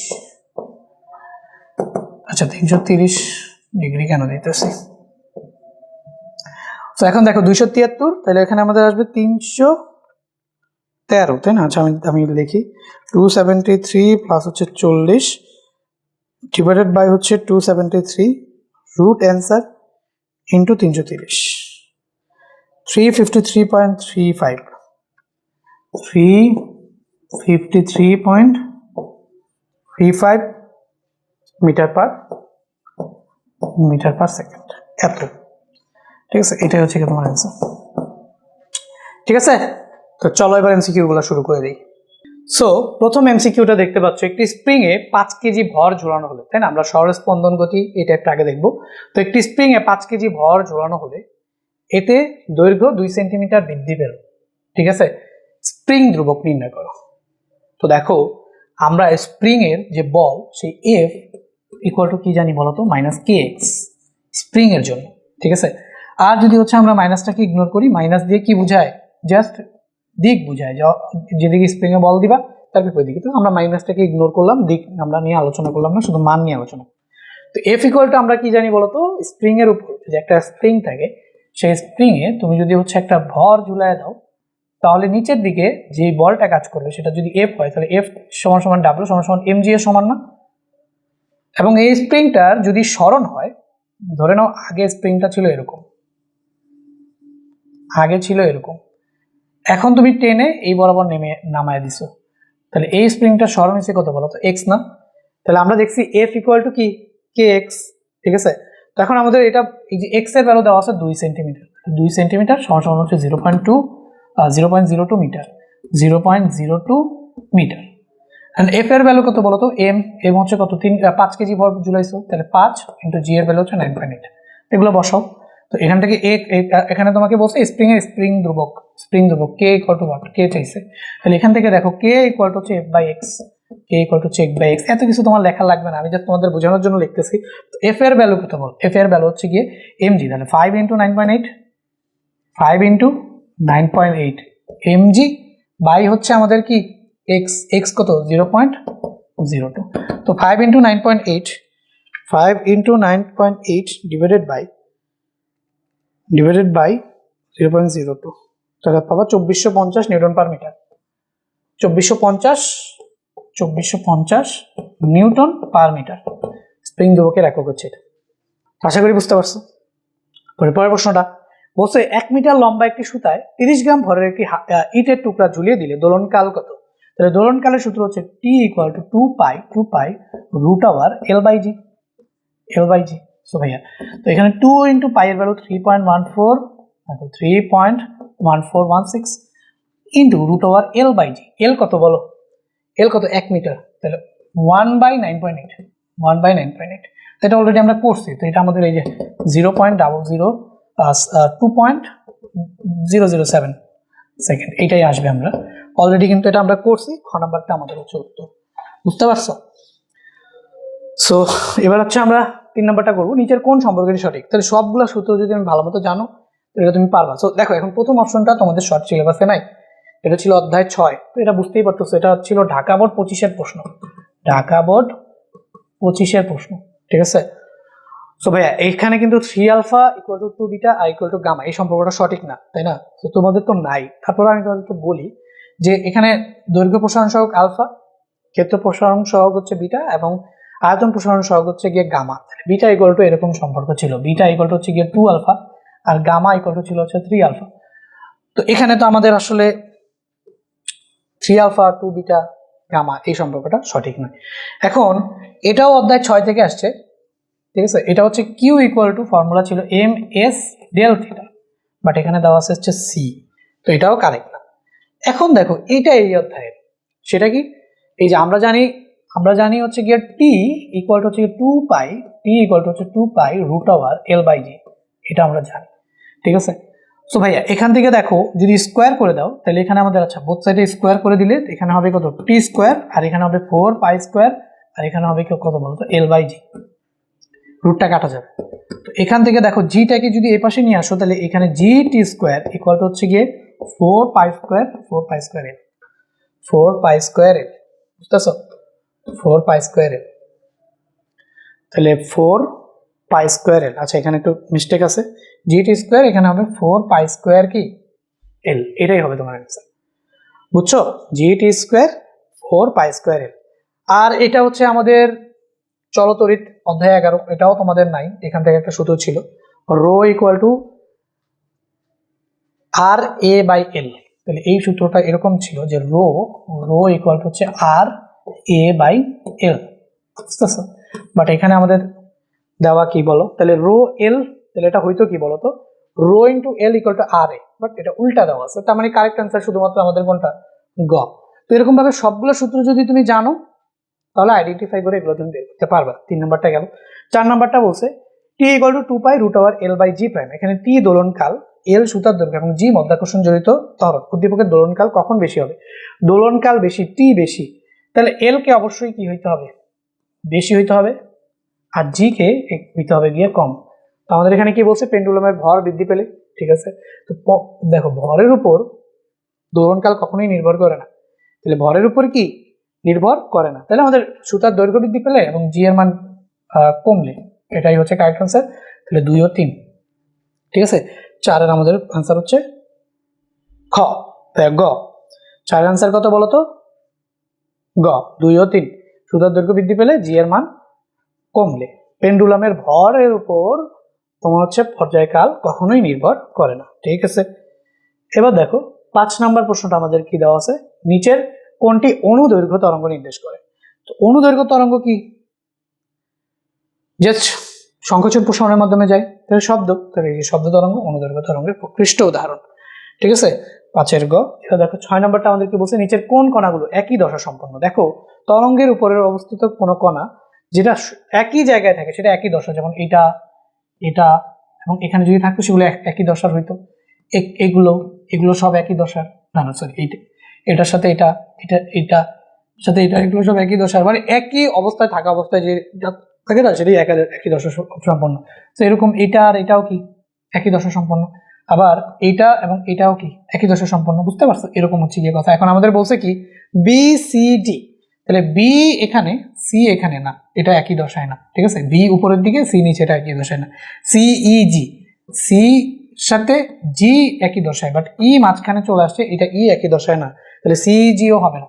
এবার দেখো এখানে D F H, D F কোথায়, এফ উপরে না, ডি এর সাথে এইচ একই দশায় হইতো, বা ডি এর সাথে এফ চলে আসছে, এটাও হবে না, একটাও অপশন হলো না, তাহলে অবশ্যই আমাদের এ E I, A E I, হ্যাঁ ঠিক আছে, একটা পূর্ণ স্পন্দন নিতে হবে, ঠিক আছে? তাহলে এটা এবং একটা পূর্ণ স্পন্দন পরে এটা একই দশায়, আবার আরেকটা পূর্ণ স্পন্দন পরে এটা একই দশায়, তাহলে আমরা এ ই আই, এটাই হচ্ছে আমাদের কারেক্ট অ্যান্সার, বুঝতে পারছো? 6 নাম্বার গেল। 7 নাম্বার দেখো অনুদৈর্ঘ্য তরঙ্গ কম্পনের দিকের সাথে কিভাবে অগ্রসর হয়, লম্বভাবে, ঠিক আছে? সো আচ্ছা অনুপ্রস্থ লম্বভাবে, অনুদৈর্ঘ্য হচ্ছে সমান্তরালে, অনুদৈর্ঘ্য কিভাবে সমান্তরালে, আর অনুপ্রস্থ হইলে লম্বভাবে, ঠিক আছে? আচ্ছা এবার দেখো চোখে দেখা যায় এমন তরঙ্গ কোনটা? তুমি শব্দ তরঙ্গ চোখে দেখবা, শব্দকে চোখে দেখা যায় না। পানি তরঙ্গ, পানিটা এইভাবে ঢেউ আকারে যায়, এটা হচ্ছে আমাদের কি অনুপ্রস্থ তরঙ্গ, এটা চোখে দেখা যায়, ঠিক আছে? তাহলে পানি তরঙ্গ দেখা যায়, কিন্তু আলোক তরঙ্গ দেখা যায় না, উপরের সবগুলো তো দেখাই যায় না, পানি তরঙ্গ। আমাদের কারেক্ট আনসার হচ্ছে পানি তরঙ্গ। এরপরে প্রশ্নটা দেখো, তরঙ্গস্থিত দুটি সমদশা সম্পন্ন কণার সর্বনিম্ন দূরত্ব কত? দেখো এটা যদি হচ্ছে আমাদের একটা তরঙ্গস্থিত কণা হয়, দেখো এটা যদি হচ্ছে আমাদের একটা তরঙ্গস্থিত কণা হয়, তাহলে দেখো সমদশা আমরা একটু আঁকবো, আচ্ছা একটু আরেকটু ছোট করে নিই, ঠিক আছে? তো এইরকম ধরো পূর্ণ স্পন্দনের সমদশা কোনটা, এইখান থেকে এইটা এবং এখান থেকে এটা একটা সমদশা, ঠিক আছে? তো এই সমদশা সম্পন্ন দুইটা কণা, তাহলে একটা পূর্ণ স্পন্দন, তাহলে একটা পূর্ণ স্পন্দনের সর্বনিম্ন কতটুকু দূরত্ব যায় বলতো? সর্বনিম্ন দূরত্ব কত? ল্যামডা, বুঝতে পারছো? তরঙ্গস্থিত দুটি সমদশা সম্পন্ন কণা সমদশায় কখন থাকে? যখন একটা পূর্ণ স্পন্দন হয়, বা এখান থেকে চিন্তা করবে এখান থেকে ঘুরে আবার এখানে ফিরে আসবে, এটাও একটা পূর্ণ স্পন্দন, সেই ক্ষেত্রেও এইটার সর্বনিম্ন যে দূরত্ব সেটা কত? ল্যামডাই হবে, বুঝতে পারছো? সেম ভাবে আবার এখানে একটা সমদশা, এই দুটো সমদশা, তো এখান থেকে যদি এটা দূরত্ব চিন্তা করো, সেটাও একটা পূর্ণ স্পন্দন, একটা পূর্ণ স্পন্দনে কতটুকু দূরত্ব যায়? ল্যামডা দূরত্ব, তাহলে এটা হবে আমাদের কোনটা অ্যান্সার? ল্যামডা। এটাও হবে না, এটাও হবে না, এটাও হবে না, ঠিক আছে? তরঙ্গস্থিত দুটি সমদশা সম্পন্ন কণার সর্বনিম্ন দূরত্ব হচ্ছে গিয়ে কত? ল্যামডা। আশা করি বুঝতে পারছো। এবার দেখো পরের নম্বর, 150 হার্জ কম্পাঙ্কের একটি শব্দ বায়ুর মাধ্যমে 3 সেকেন্ডে এত মিটার পথ অতিক্রম করলে তরঙ্গটির তরঙ্গ দৈর্ঘ্য। তো আমরা এখন তরঙ্গ সংশ্লিষ্ট কয়েকটা রাশি দেখবো। তো আমরা এখানে জানি ভি ইকুয়াল টু কত বলতো? F lambda. V equal to হচ্ছে আমাদের কত বলতো? F lambda. আমার কাছে চাইছে কি তরঙ্গ দৈর্ঘ্য থেকে, ল্যামডা ইকুয়াল টু কি বলতো? V by F. তো এখন এফ দেওয়া আছে 150 হার্জ, তাহলে এফ সমান সমান হচ্ছে 150 হার্টজ, থেকে আমরা বসাইতে পারবো। ভি সমান সমান কত সেটা আমরা জানি না, তো সেটা আমাদের বের করতে হবে। আবার বলা হয়েছে যে তরঙ্গটা 3 সেকেন্ডে যায় হচ্ছে কি 3 সেকেন্ডে যায় 1050 মিটার। তাহলে এই যে দেখো টি ইকুয়াল টু হচ্ছে 3 সেকেন্ড। আবার ভি না এস ইকুয়াল টু হচ্ছে কত 1050 মিটার, এতটুকু যায়। তাহলে তুমি জানো যে এস ইকুয়াল টু কি বলো তো ভিটি। সুতরাং তুমি হচ্ছে ভি ইকুয়াল টু কি লিখতে পারো বলো তো এস বাই টি। এস কত বলো, এস হচ্ছে কি 1050 ডিভাইডেড বাই টি হচ্ছে কত 3। তো 1050কে যদি 3 দিয়ে ভাগ করো 1050, তাহলে 350 চলে আসে। কত চলে আসে বলো তো 350। তো ভাইয়া এখানে ভি এর ভ্যালু হচ্ছে কত 350। 350কে যদি এবার 150 দিয়ে ভাগ করো ল্যামডা পেয়ে যাবে। 350 ভাগ 150, তাহলে তুমি পেয়েছো 2.33। কত পাইতেছো বলো তো 2.33 মিটার। এটাই হচ্ছে কি তোমার তরঙ্গ দৈর্ঘ্য ল্যামডা। এই যে এখানে অপশনে আছে। আশা করি বুঝাইতে পারছি। এরপরে পরের প্রশ্নটা দেখো, একটি শব্দ তরঙ্গ বাতাসে 5 সেকেন্ডে এত মিটার পথ অতিক্রম করে, তরঙ্গটির তরঙ্গ দৈর্ঘ্য দেওয়া আছে। তাহলে আমাদের এখানে ল্যামডা দেওয়া আছে। সো ল্যামডা দেওয়া আছে, দেখো ল্যামডা দেওয়া হচ্ছে কি 0.5 মিটার, 0.5 মিটার। ঠিক আছে, হলে কম্পাঙ্ক। তাহলে আমরা V equal two F lambda ওই সম্পর্ক থেকে যেটা জানি যে এফ ইকুয়াল টু হচ্ছে কি আমাদের কি ভি বাই ল্যামডা। সো আবারও আমাদের এখানে ভি এর ভ্যালুটা বের করতে হবে। তো এখানে 1750 মিটার যায় কয় সেকেন্ডে 5 সেকেন্ডে। তাহলে আমরা ভি বের করে ফেলবো। আর 1750 ভাগ হচ্ছে কত 5।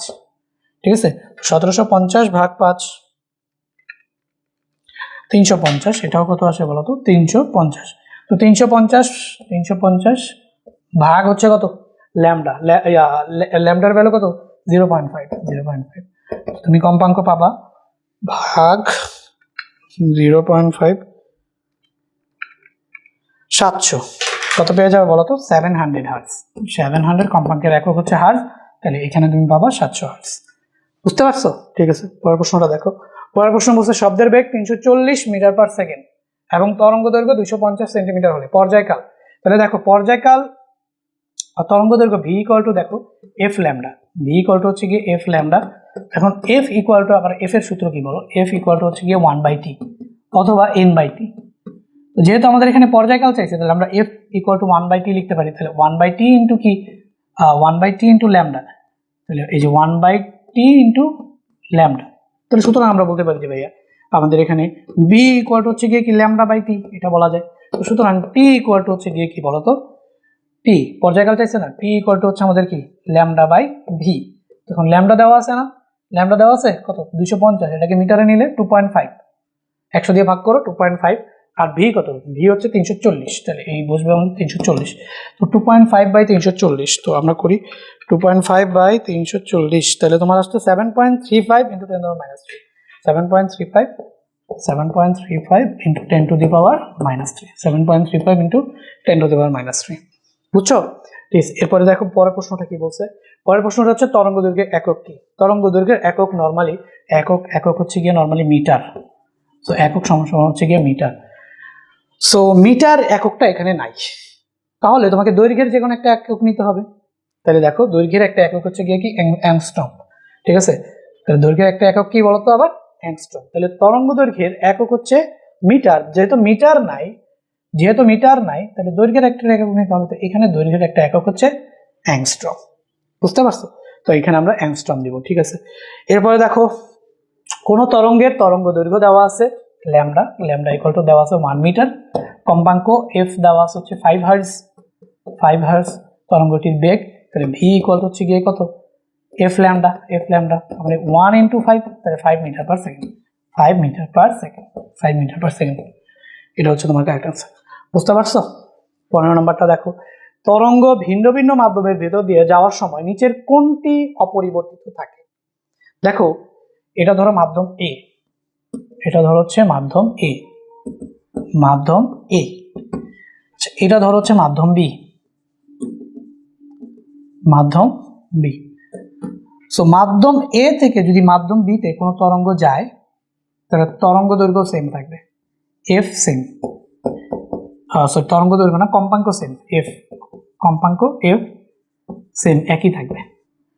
ঠিক আছে, আর একই মাধ্যম এই মাধ্যমে ভি সেম, আবার এই মাধ্যমেও কি ভি সেম। বুঝতে পারছো? মানে একই মাধ্যমে ভেলোসিটি একই, ভি সেম। আচ্ছা আমি এখানে ভি সেম, একই মাধ্যমে ভি সেম ধরে নাও এই মাধ্যমের ভিতরেই থাকবে, তাহলে ভি সেম। হ্যাঁ, এখানে ওইভাবে লিখে দিই ভি সেম। বুঝতে পারছো? তাহলে এই মাধ্যমে ভি সেম, এই মাধ্যমে কি ভি সেম, মানে একই মাধ্যমে বেগগুলো সমান থাকে, কিন্তু কম্পাঙ্ক এই মাধ্যমে যা ছিল ওই মাধ্যমেও কি তাই থাকবে, তাই না? কিন্তু একটা শব্দ যদি আরেকটা মাধ্যমে যায় তাহলে ভি চেঞ্জ। বুঝতেছ? তাহলে আমরা এখানে লিখবো ভি চেঞ্জড,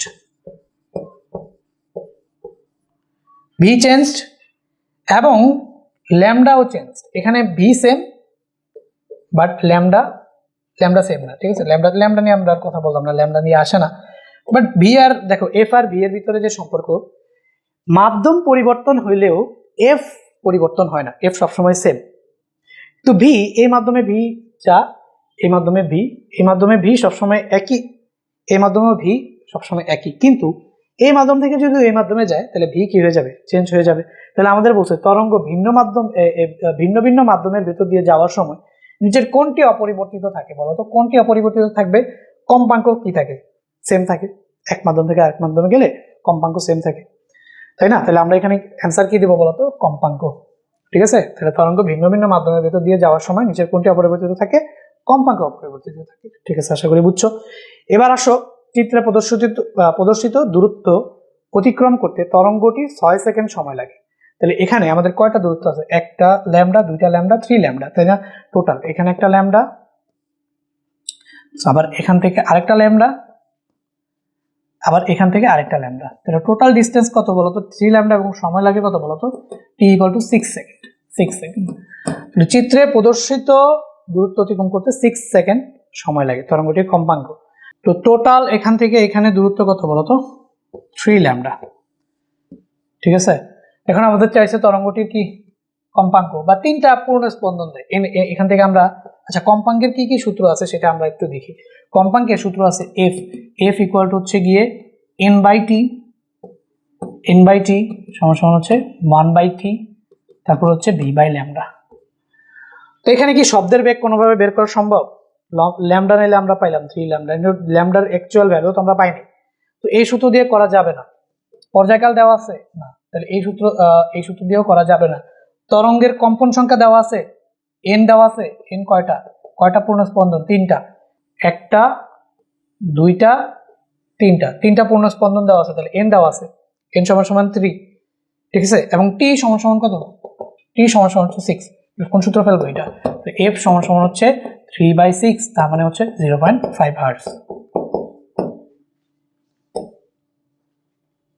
বুঝতে পারছো? 0.5 হার্টজ। সো গেল এটা। এরপরে পরের প্রশ্নটাতে যাই আমরা। পরের প্রশ্নটা বলছে তরঙ্গের কোন কণার পর্যায়কাল বেশি হলে কি ঘটবে? তো পর্যায়কালের সাথে আমাদের কম্পাঙ্কের যে সম্পর্ক, তাহলে এই যে এফ, এফ সমান হচ্ছে গিয়ে কি বলতো? আচ্ছা 1/t, পর্যায়কালের সাথে সম্পর্ক হচ্ছে গিয়ে কি 1/t। তো তরঙ্গের কোন কণার পর্যায়কাল বেশি হলে, এটা যদি বেশি হয়, যেহেতু ব্যস্তানুপাতিক সম্পর্ক, এটা বেশি হলে এটা কি কমে যাবে, তাহলে এটা কম্পাঙ্ক কম। তাহলে তরঙ্গের কোনো কণার পর্যায়কাল বেশি হলে কি ঘটবে? কম্পাঙ্ক কমে যাবে। ঠিক আছে, কম্পাঙ্ক নিয়ে সম্পর্ক, সবগুলোই কম্পাঙ্ক, এই জন্য কম্পাঙ্কের সাথে সম্পর্ক লিখলাম। ঠিক আছে, তাহলে কম্পাঙ্ক কমে যাবে। তাহলে আমরা 17 পাইলাম কত বলতো? ক। এবার 18 নাম্বারটা দেখো, নির্দিষ্ট উৎস হতে সৃষ্ট শব্দের তরঙ্গ দৈর্ঘ্য কোন মাধ্যমে বেশি? দেখো তরঙ্গ দৈর্ঘ্যের সাথে যে সম্পর্কটা, এটা দেখবা যে ভাইয়া V is proportional two F lambda, V is proportional two F lambda. তাহলে যেই মাধ্যমের ভি বেশি সেই মাধ্যমের কি ল্যামডা বেশি। তো এখানে ভাইয়া ভি এর সবগুলো ছক দিয়ে দিছে। তাহলে দেখো তো এখানে যেই মাধ্যমগুলো আছে, কি কি মাধ্যম আছে দেখো তো? পানি আছে, কি আছে? পানি। আর কি আছে বলো?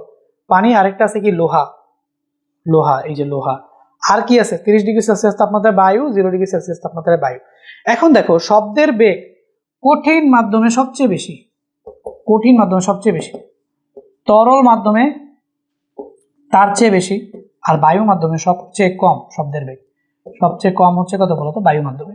তাহলে কঠিন মাধ্যমে শব্দের বেগ যেহেতু সবচেয়ে বেশি, তাহলে এখানে 0°C তাপমাত্রা বায়ু এটাও হবে না, 30°C তাপমাত্রা এটা বায়ু এটাও হবে না। কারণ কি, ভি বেশি হলে না ল্যামডা বেশি হবে, তাই না? তরঙ্গ দৈর্ঘ্য কোন মাধ্যমে বেশি হবে? ভি যে মাধ্যমে বেশি, মানে ল্যামডা যে মাধ্যমে, ভি যে মাধ্যমে বেশি ল্যামডা সেই মাধ্যমে বেশি, তাই না? তাহলে ভি সবচেয়ে বেশি হচ্ছে গিয়ে কি কঠিন মাধ্যমে, তাহলে বায়ু মাধ্যমে সবচেয়ে কম, তাহলে তরঙ্গ দৈর্ঘ্য বায়ু মাধ্যমে হওয়ার কোনো সম্ভাবনা নাই। পানি কি তরল, তাহলে পানিতেও হওয়ার কোনো সম্ভাবনা নাই। তাহলে আমাদের এখানে দেখব কঠিন মাধ্যম মানে লোহায় সবচেয়ে বেশি কি বেগ, শব্দের বেগ সবচেয়ে বেশি কোথায়? লোহায়। তাহলে তরঙ্গ দৈর্ঘ্য সবচেয়ে বেশি কোথায়? লোহায়। আর এখানে প্রত্যেকটা মাধ্যমের কিন্তু তোমার হচ্ছে শব্দের বেগ দেওয়া আছে, তো এটাও তোমাদের কাজে লাগতে পারে, তো দিয়ে দিলাম। আমাদের কারেক্ট অ্যান্সার কোনটা বলো তো? লোহা। তো 18 নম্বরে তুমি কি পাইলা? গ। দেখো 19 নম্বর প্রশ্নটা কি বলছে, পরপর দুটি তরঙ্গ শীর্ষের দূরত্ব 2 সেন্টিমিটার, একটি তরঙ্গ শীর্ষ ও পরবর্তী তরঙ্গ পাদের দূরত্ব কত সেন্টিমিটার? দেখো আমি তোমাকে বলি, এইটা ধরে নাও এই হচ্ছে কি আমাদের তরঙ্গ। সো আমি এখন আরেকটা এক্সটেন্ড করে দেখাই। তাহলে এটা একটা তরঙ্গ শীর্ষ,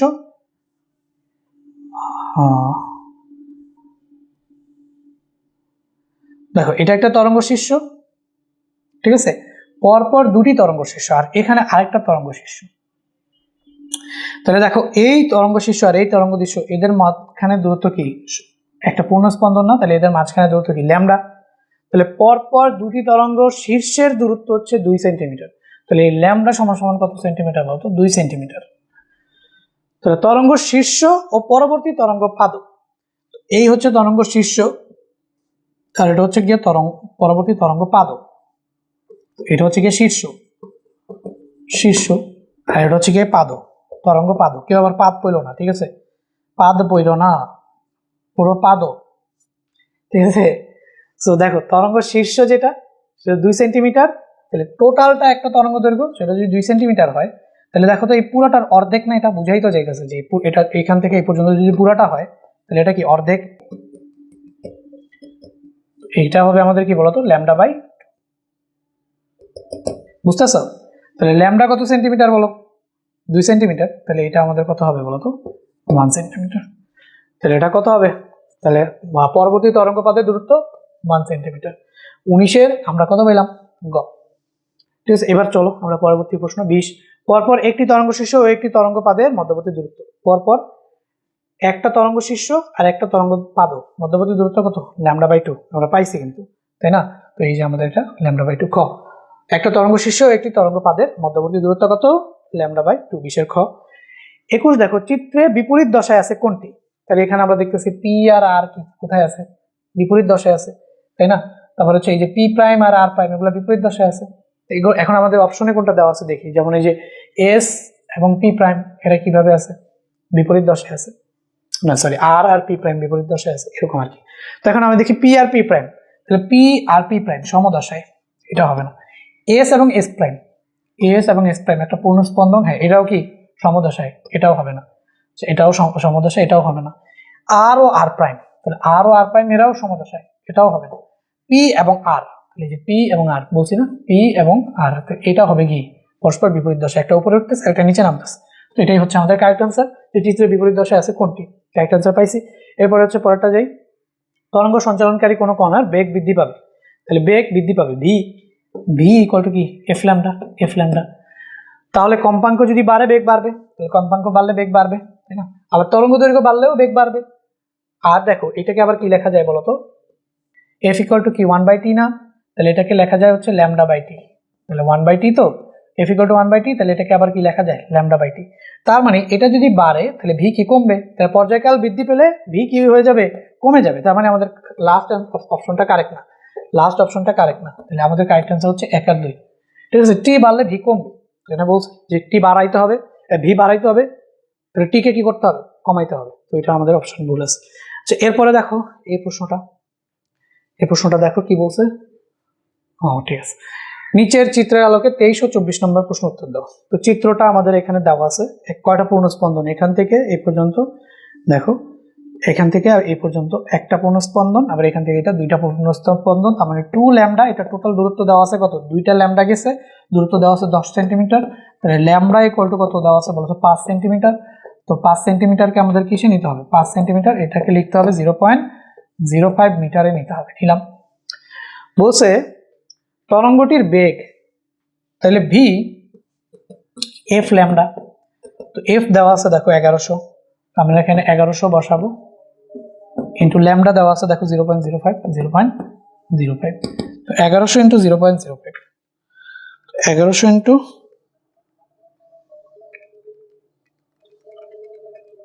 55, তাহলে কত চলে আসছে বলো তো, 55 metre per second. 55 metre per second, এটাই তোমার কারেক্ট অ্যান্সার। বুঝতে পারছো? গেল এটা।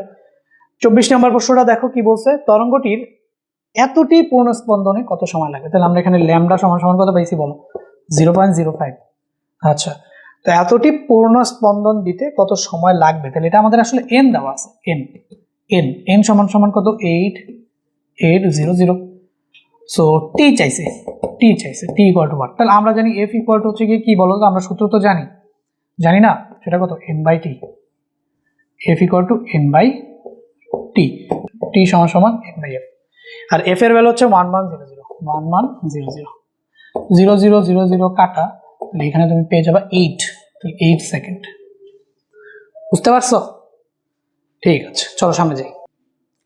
দেখো বাদুর 100 কিলোহার্জ কম্পনের শব্দ তৈরি করতে পারে, এটি কি ধরনের শব্দোত্তর তরঙ্গ, আমরা এটা দেখছি, এটা হচ্ছে শব্দোত্তর তরঙ্গ। 25 নম্বর গেল। 26 নম্বর দেখো, কোনো বস্তুর কম্পনের ফলে শব্দ তরঙ্গ সৃষ্টি হয়, শব্দ তরঙ্গের ক্ষেত্রে সম্ভব প্রতিফলন হয়, প্রতিসরণ হয়, উপরিপাতনও হয়, তিনটাই হবে। ঠিক আছে, এরপরে দেখো বাতাসে শব্দের বেগ 340 মিটার পার সেকেন্ড, উৎস এবং প্রতিফলকের মাঝে সর্বনিম্ন কত দূরত্বে প্রতিধ্বনি শোনা যাবে। আমরা এটা বের করবো, এটা আমরা বের করে আসছি, তাই না, প্রতিধ্বনি টাইপের, এটা আমরা বের করে আসছি।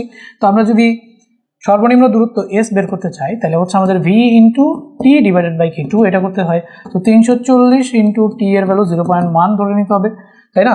সর্বনিম্ন দূরত্বের জন্য সর্বনিম্ন সময় 0.1 ডিভাইডেড বাই হচ্ছে কত, 2। তাহলে এই যে দেখো আমরা এখানে পাবো 340 ইন্টু 0.1 ডিভাইডেড বাই হচ্ছে কত, 2, 17 মিটার। ঠিক আছে, এটা আমরা পাইলাম কত বলতো, 17 মিটার গেল এটা আমাদের। এরপরে পরের প্রশ্নটা দেখো, একটি পানি শূন্য কূপের গভীরতা 25 মিটার, এটা আমরা অলরেডি করে আসছি, 8.5 মিটার। ঠিক আছে, এটা আমরা শর্ট কোশ্চেনে করে আসছি। দুটি শব্দ আলাদাভাবে শুনতে হলে দুটি শব্দের মাঝে কমপক্ষে সময়ের ব্যবধান কত দরকার। আমরা জানি আমাদের মানে হচ্ছে শব্দ শোনার ন্যূনতম যে দূরত্ব, ঠিক আছে, বা স্পষ্ট দর্শনের বা শব্দ শোনার যে ন্যূনতম দূরত্ব, সেটা হচ্ছে 0.1 সেকেন্ড। তার মানে দুটি শব্দের মাঝে কমপক্ষে 0.1 সেকেন্ড ব্যবধান থাকতে হবে, তাহলে আমরা শব্দটা আবার পুনরায় শুনতে পাবো। ঠিক আছে, তাহলে ব্যবধান কত দরকার, 0.1 সেকেন্ড দরকার। আচ্ছা, এবার দেখো 40 ডিগ্রি সেলসিয়াস তাপমাত্রায় শব্দের প্রতিধ্বনি শোনার জন্য সর্বনিম্ন দূরত্ব কত হবে। তো এটা আমরা বের করছিলাম, সো এইটা আমাদের 17.8 আসছিল। ঠিক আছে, তোমরা একটু বের করে নিও, এটাই আসবে। সো এরপরে দেখো এটা আমাদের দেখো উচ্চ থেকে প্রতিফলক পৃষ্ঠের যে দূরত্ব, তো এটা হচ্ছে আমাদের উচ্চ, তো প্রতিফলক পৃষ্ঠের যে দূরত্ব সেটা দেওয়া আছে কত, 30 মিটার দেওয়া আছে। ঠিক আছে, তো 0 ডিগ্রি সেলসিয়াস তাপমাত্রা আবার শব্দের বেগ দেওয়া আছে। বলছে উচ্চ হতে প্রতিফলক পৃষ্ঠ যেতে শব্দের কত সময় লাগবে, টি বের করতে বলছে। তাহলে সবার আগে আমাদের ভি বের করতে হবে। তো আমাদের ভি কি, বায়ুর তাপমাত্রা আবার দেওয়া আছে কত, 20 ডিগ্রি সেলসিয়াস। তো 20 ডিগ্রি সেলসিয়াস তাপমাত্রায় যে শব্দের বেগ সেটা আমরা বের করছিলাম, তো মনে নাই, আবার বের করে ফেলি। তাহলে আমরা এখানে পাবো হচ্ছে, উপরে পাবো 273 প্লাস 20, তাহলে 293, কত পাবো বলতো, 293 বাই 273 ইন্টু হচ্ছে এখানে আবার 330 দেওয়া আছে 0 ডিগ্রি সেলসিয়াস তাপমাত্রায় বেগ, তাহলে 330। তাহলে আমরা পাইতেছি কত দেখো, 293 বাই হচ্ছে 273 রুট অ্যান্সার ইন্টু 330, তাহলে তুমি পাবা 341.87, তো 341.87 এটা মিটার পার সেকেন্ডে। তো এটা হচ্ছে কি তোমার ভি 341.87। তো উচ্চ হতে প্রতিফলক পৃষ্ঠে যেতে শব্দের কত সময় লাগবে। তো আমরা জানি 2s ইকুয়াল টু হচ্ছে কত বলো তো, ভিটি। তো সময় বের করতে হবে, তো এখানে আমরা টি ইকুয়াল টু হচ্ছে 2s by V. 2 into S এর ভ্যালু কত বলো, কতটুকু যাবে, 30 মিটার যাবে না, উচ্চ থেকে প্রতিফলকের দূরত্ব 30, তাহলে 2 into 30 divided by V, V এর ভ্যালু হচ্ছে 341.87। তাহলে আমরা 2 ইন্টু 30 ভাগ অ্যান্সার করে দিই 0.175 0.1756 আছে, তাহলে 176 দিয়ে দিতে পারি আমরা। 0.1756 আছে, তাহলে 0.175 আছে, 175 অপশনে আছে, তাহলে আমরা 175ই লিখি। ঠিক আছে, 0.175, বুঝছো? ঠিক আছে, পরের প্রশ্নটা আমরা দেখি। পরের প্রশ্নটা বলছে চিত্রের আলোকে শব্দের প্রতিধ্বনি কোথায় কোথায় শোনা যাবে? সি বিন্দুতে শোনা যাবে কিনা? সি বিন্দুর দূরত্ব কত? 16.5 মিটার। তাহলে যদি 16.5 মিটার হয় তো শব্দের বেগ কত বলো তো? শব্দের বেগ কত? ভি 341.87 না, 341.87, তাহলে এই যে 341.87, হ্যাঁ এইটা হচ্ছে আমাদের শব্দের বেগ। কোথায়?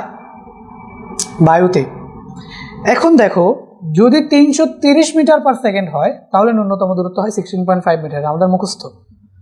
330 মিটার পার সেকেন্ড বেগে ন্যূনতম দূরত্ব হচ্ছে 16.5, বাট বেগ তো অনেক বেশি, 341, তাহলে অবশ্যই সি বিন্দুতে 16.5 মিটার দূরত্বে শোনা যাবে না, সি বিন্দুতে শোনা যাবে না। এখন আমাদের বি বিন্দুর যে দূরত্বটা, তো সেই ক্ষেত্রে আমরা যদি S1 ধরি, সেক্ষেত্রে আমাদের 16.5, তাহলে এটা কত হয়ে যাবে বলতো? 17। 341.87 এত বেগে বি বিন্দুতে যদি শুনতে চায়, ঠিক আছে, তাহলে যে বি বিন্দুতে যে সময়টা সেটা আমরা ক্যালকুলেট করতে পারি, বা সময়টা আমরা ধরে বি বিন্দু থেকে সময়টা ধরে 0.1 সেকেন্ড ন্যূনতম সময়টা ধরে দেখি যে বি বিন্দুতে আসতে কত সময় লাগে, সেটা 0.1 সেকেন্ডের বেশি হলে শুনবে, নাহলে শুনবে না।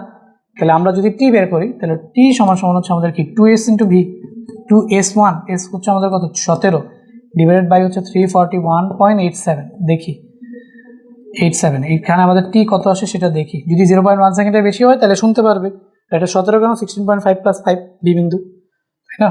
তো এই টি বি বিন্দুর জন্য সময়, তো 17 দোকানে কত 34 বাই হচ্ছে 341.87, 0.99 আসছে। ঠিক আছে, 341.0.99 আসছে, তাহলে আমাদের 0.1 বেশি আসে নাই, 0.99 আসছে। তাহলে বি বিন্দু থেকে শোনা যাবে, আচ্ছা এ বিন্দু থেকে শোনা যাবে না, এটা তো ঠিকই আছে, বি বিন্দু থেকে শোনা যাবে না, বাট ও বলছে যাবে, তার মানে এটা ঠিক নেই। এ বিন্দুতে শুনতে এত সেকেন্ড সময় লাগবে, তো 2 নাম্বারটা যেহেতু ভুল, কারেক্ট আনসার 1 নাম্বার এবং 3 নাম্বার, এটা নিয়ে আর কোনো ডাউট নেই। ঠিক আছে, বি বিন্দুতে শোনা যাবে না, তাহলে 1 আর 3 হচ্ছে আমাদের কারেক্ট আনসার, বুঝছো? তাহলে 2 নাম্বারটা তোমরা একটু 3 নাম্বারটা একটু চেক করে মিলাই নিও। এরপরে পরের প্রশ্নটা দেখো কি বলছে, পারদের শব্দের বেগ কত? আমরা দেখছি ওই ছকটাতেও ছিল যে 1450 মিটার পার সেকেন্ড, তাই না? 33 নম্বরটা আমাদের আনসার, 1450 মিটার পার সেকেন্ড।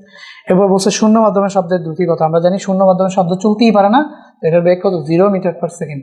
ওকে, এরপরে দেখো এখানে আমাদের আছে একটি মাধ্যমে 600 হার্জ ও 400 হার্জ কম্পাঙ্কের দুটি শব্দ তরঙ্গের তরঙ্গ দৈর্ঘ্যের পার্থক্য হচ্ছে 1 মিটার, তো ওই মাধ্যমে শব্দের বেগ কত? তাহলে দেখো আমরা F1 ধরে নিই হচ্ছে গিয়ে 600 হার্জ কম্পাঙ্ক, ঠিক আছে। F2, এই F2 ধরে নেই হচ্ছে কত বলতো? 400 হার্জ কম্পাঙ্ক, ঠিক আছে। তাহলে শব্দ তরঙ্গ দৈর্ঘ্যের পার্থক্য, তাহলে একটি মাধ্যম ভি সমান ভি সেম, তাহলে এখানে একটি মাধ্যম যেহেতু আমাদের কি শব্দের বেগ কি থাকবে বলতো? সবসময় সেমই থাকবে, ভি সেম, একই শব্দের বেগ থাকবে, বুঝতে পারছো? V same. তো তরঙ্গ দৈর্ঘ্যের পার্থক্য আবার 1 মিটার দেওয়া আছে। এখন কোনটা বড় কোনটা ছোট সেটা তো আমরা জানি না, তাহলে আগে লিখবো না, আগে আমরা সম্পর্কটা লিখি। তো আমরা দেখো প্রথম মাধ্যমের জন্য ভি ইকুয়াল টু F1 λ1, ধরে নাও প্রথম মাধ্যমে তরঙ্গ দৈর্ঘ্য V1, এখানে আমাদের তরঙ্গ দৈর্ঘ্য ধরলাম λ1, এটার জন্য তরঙ্গ দৈর্ঘ্য ধরলাম λ2 দ্বিতীয় মাধ্যমের জন্য। তাহলে ভি ইকুয়াল টু F1 λ1, কারণ বেগ সবসময় সমান, আবার ভি ইকুয়াল টু কি বলতো?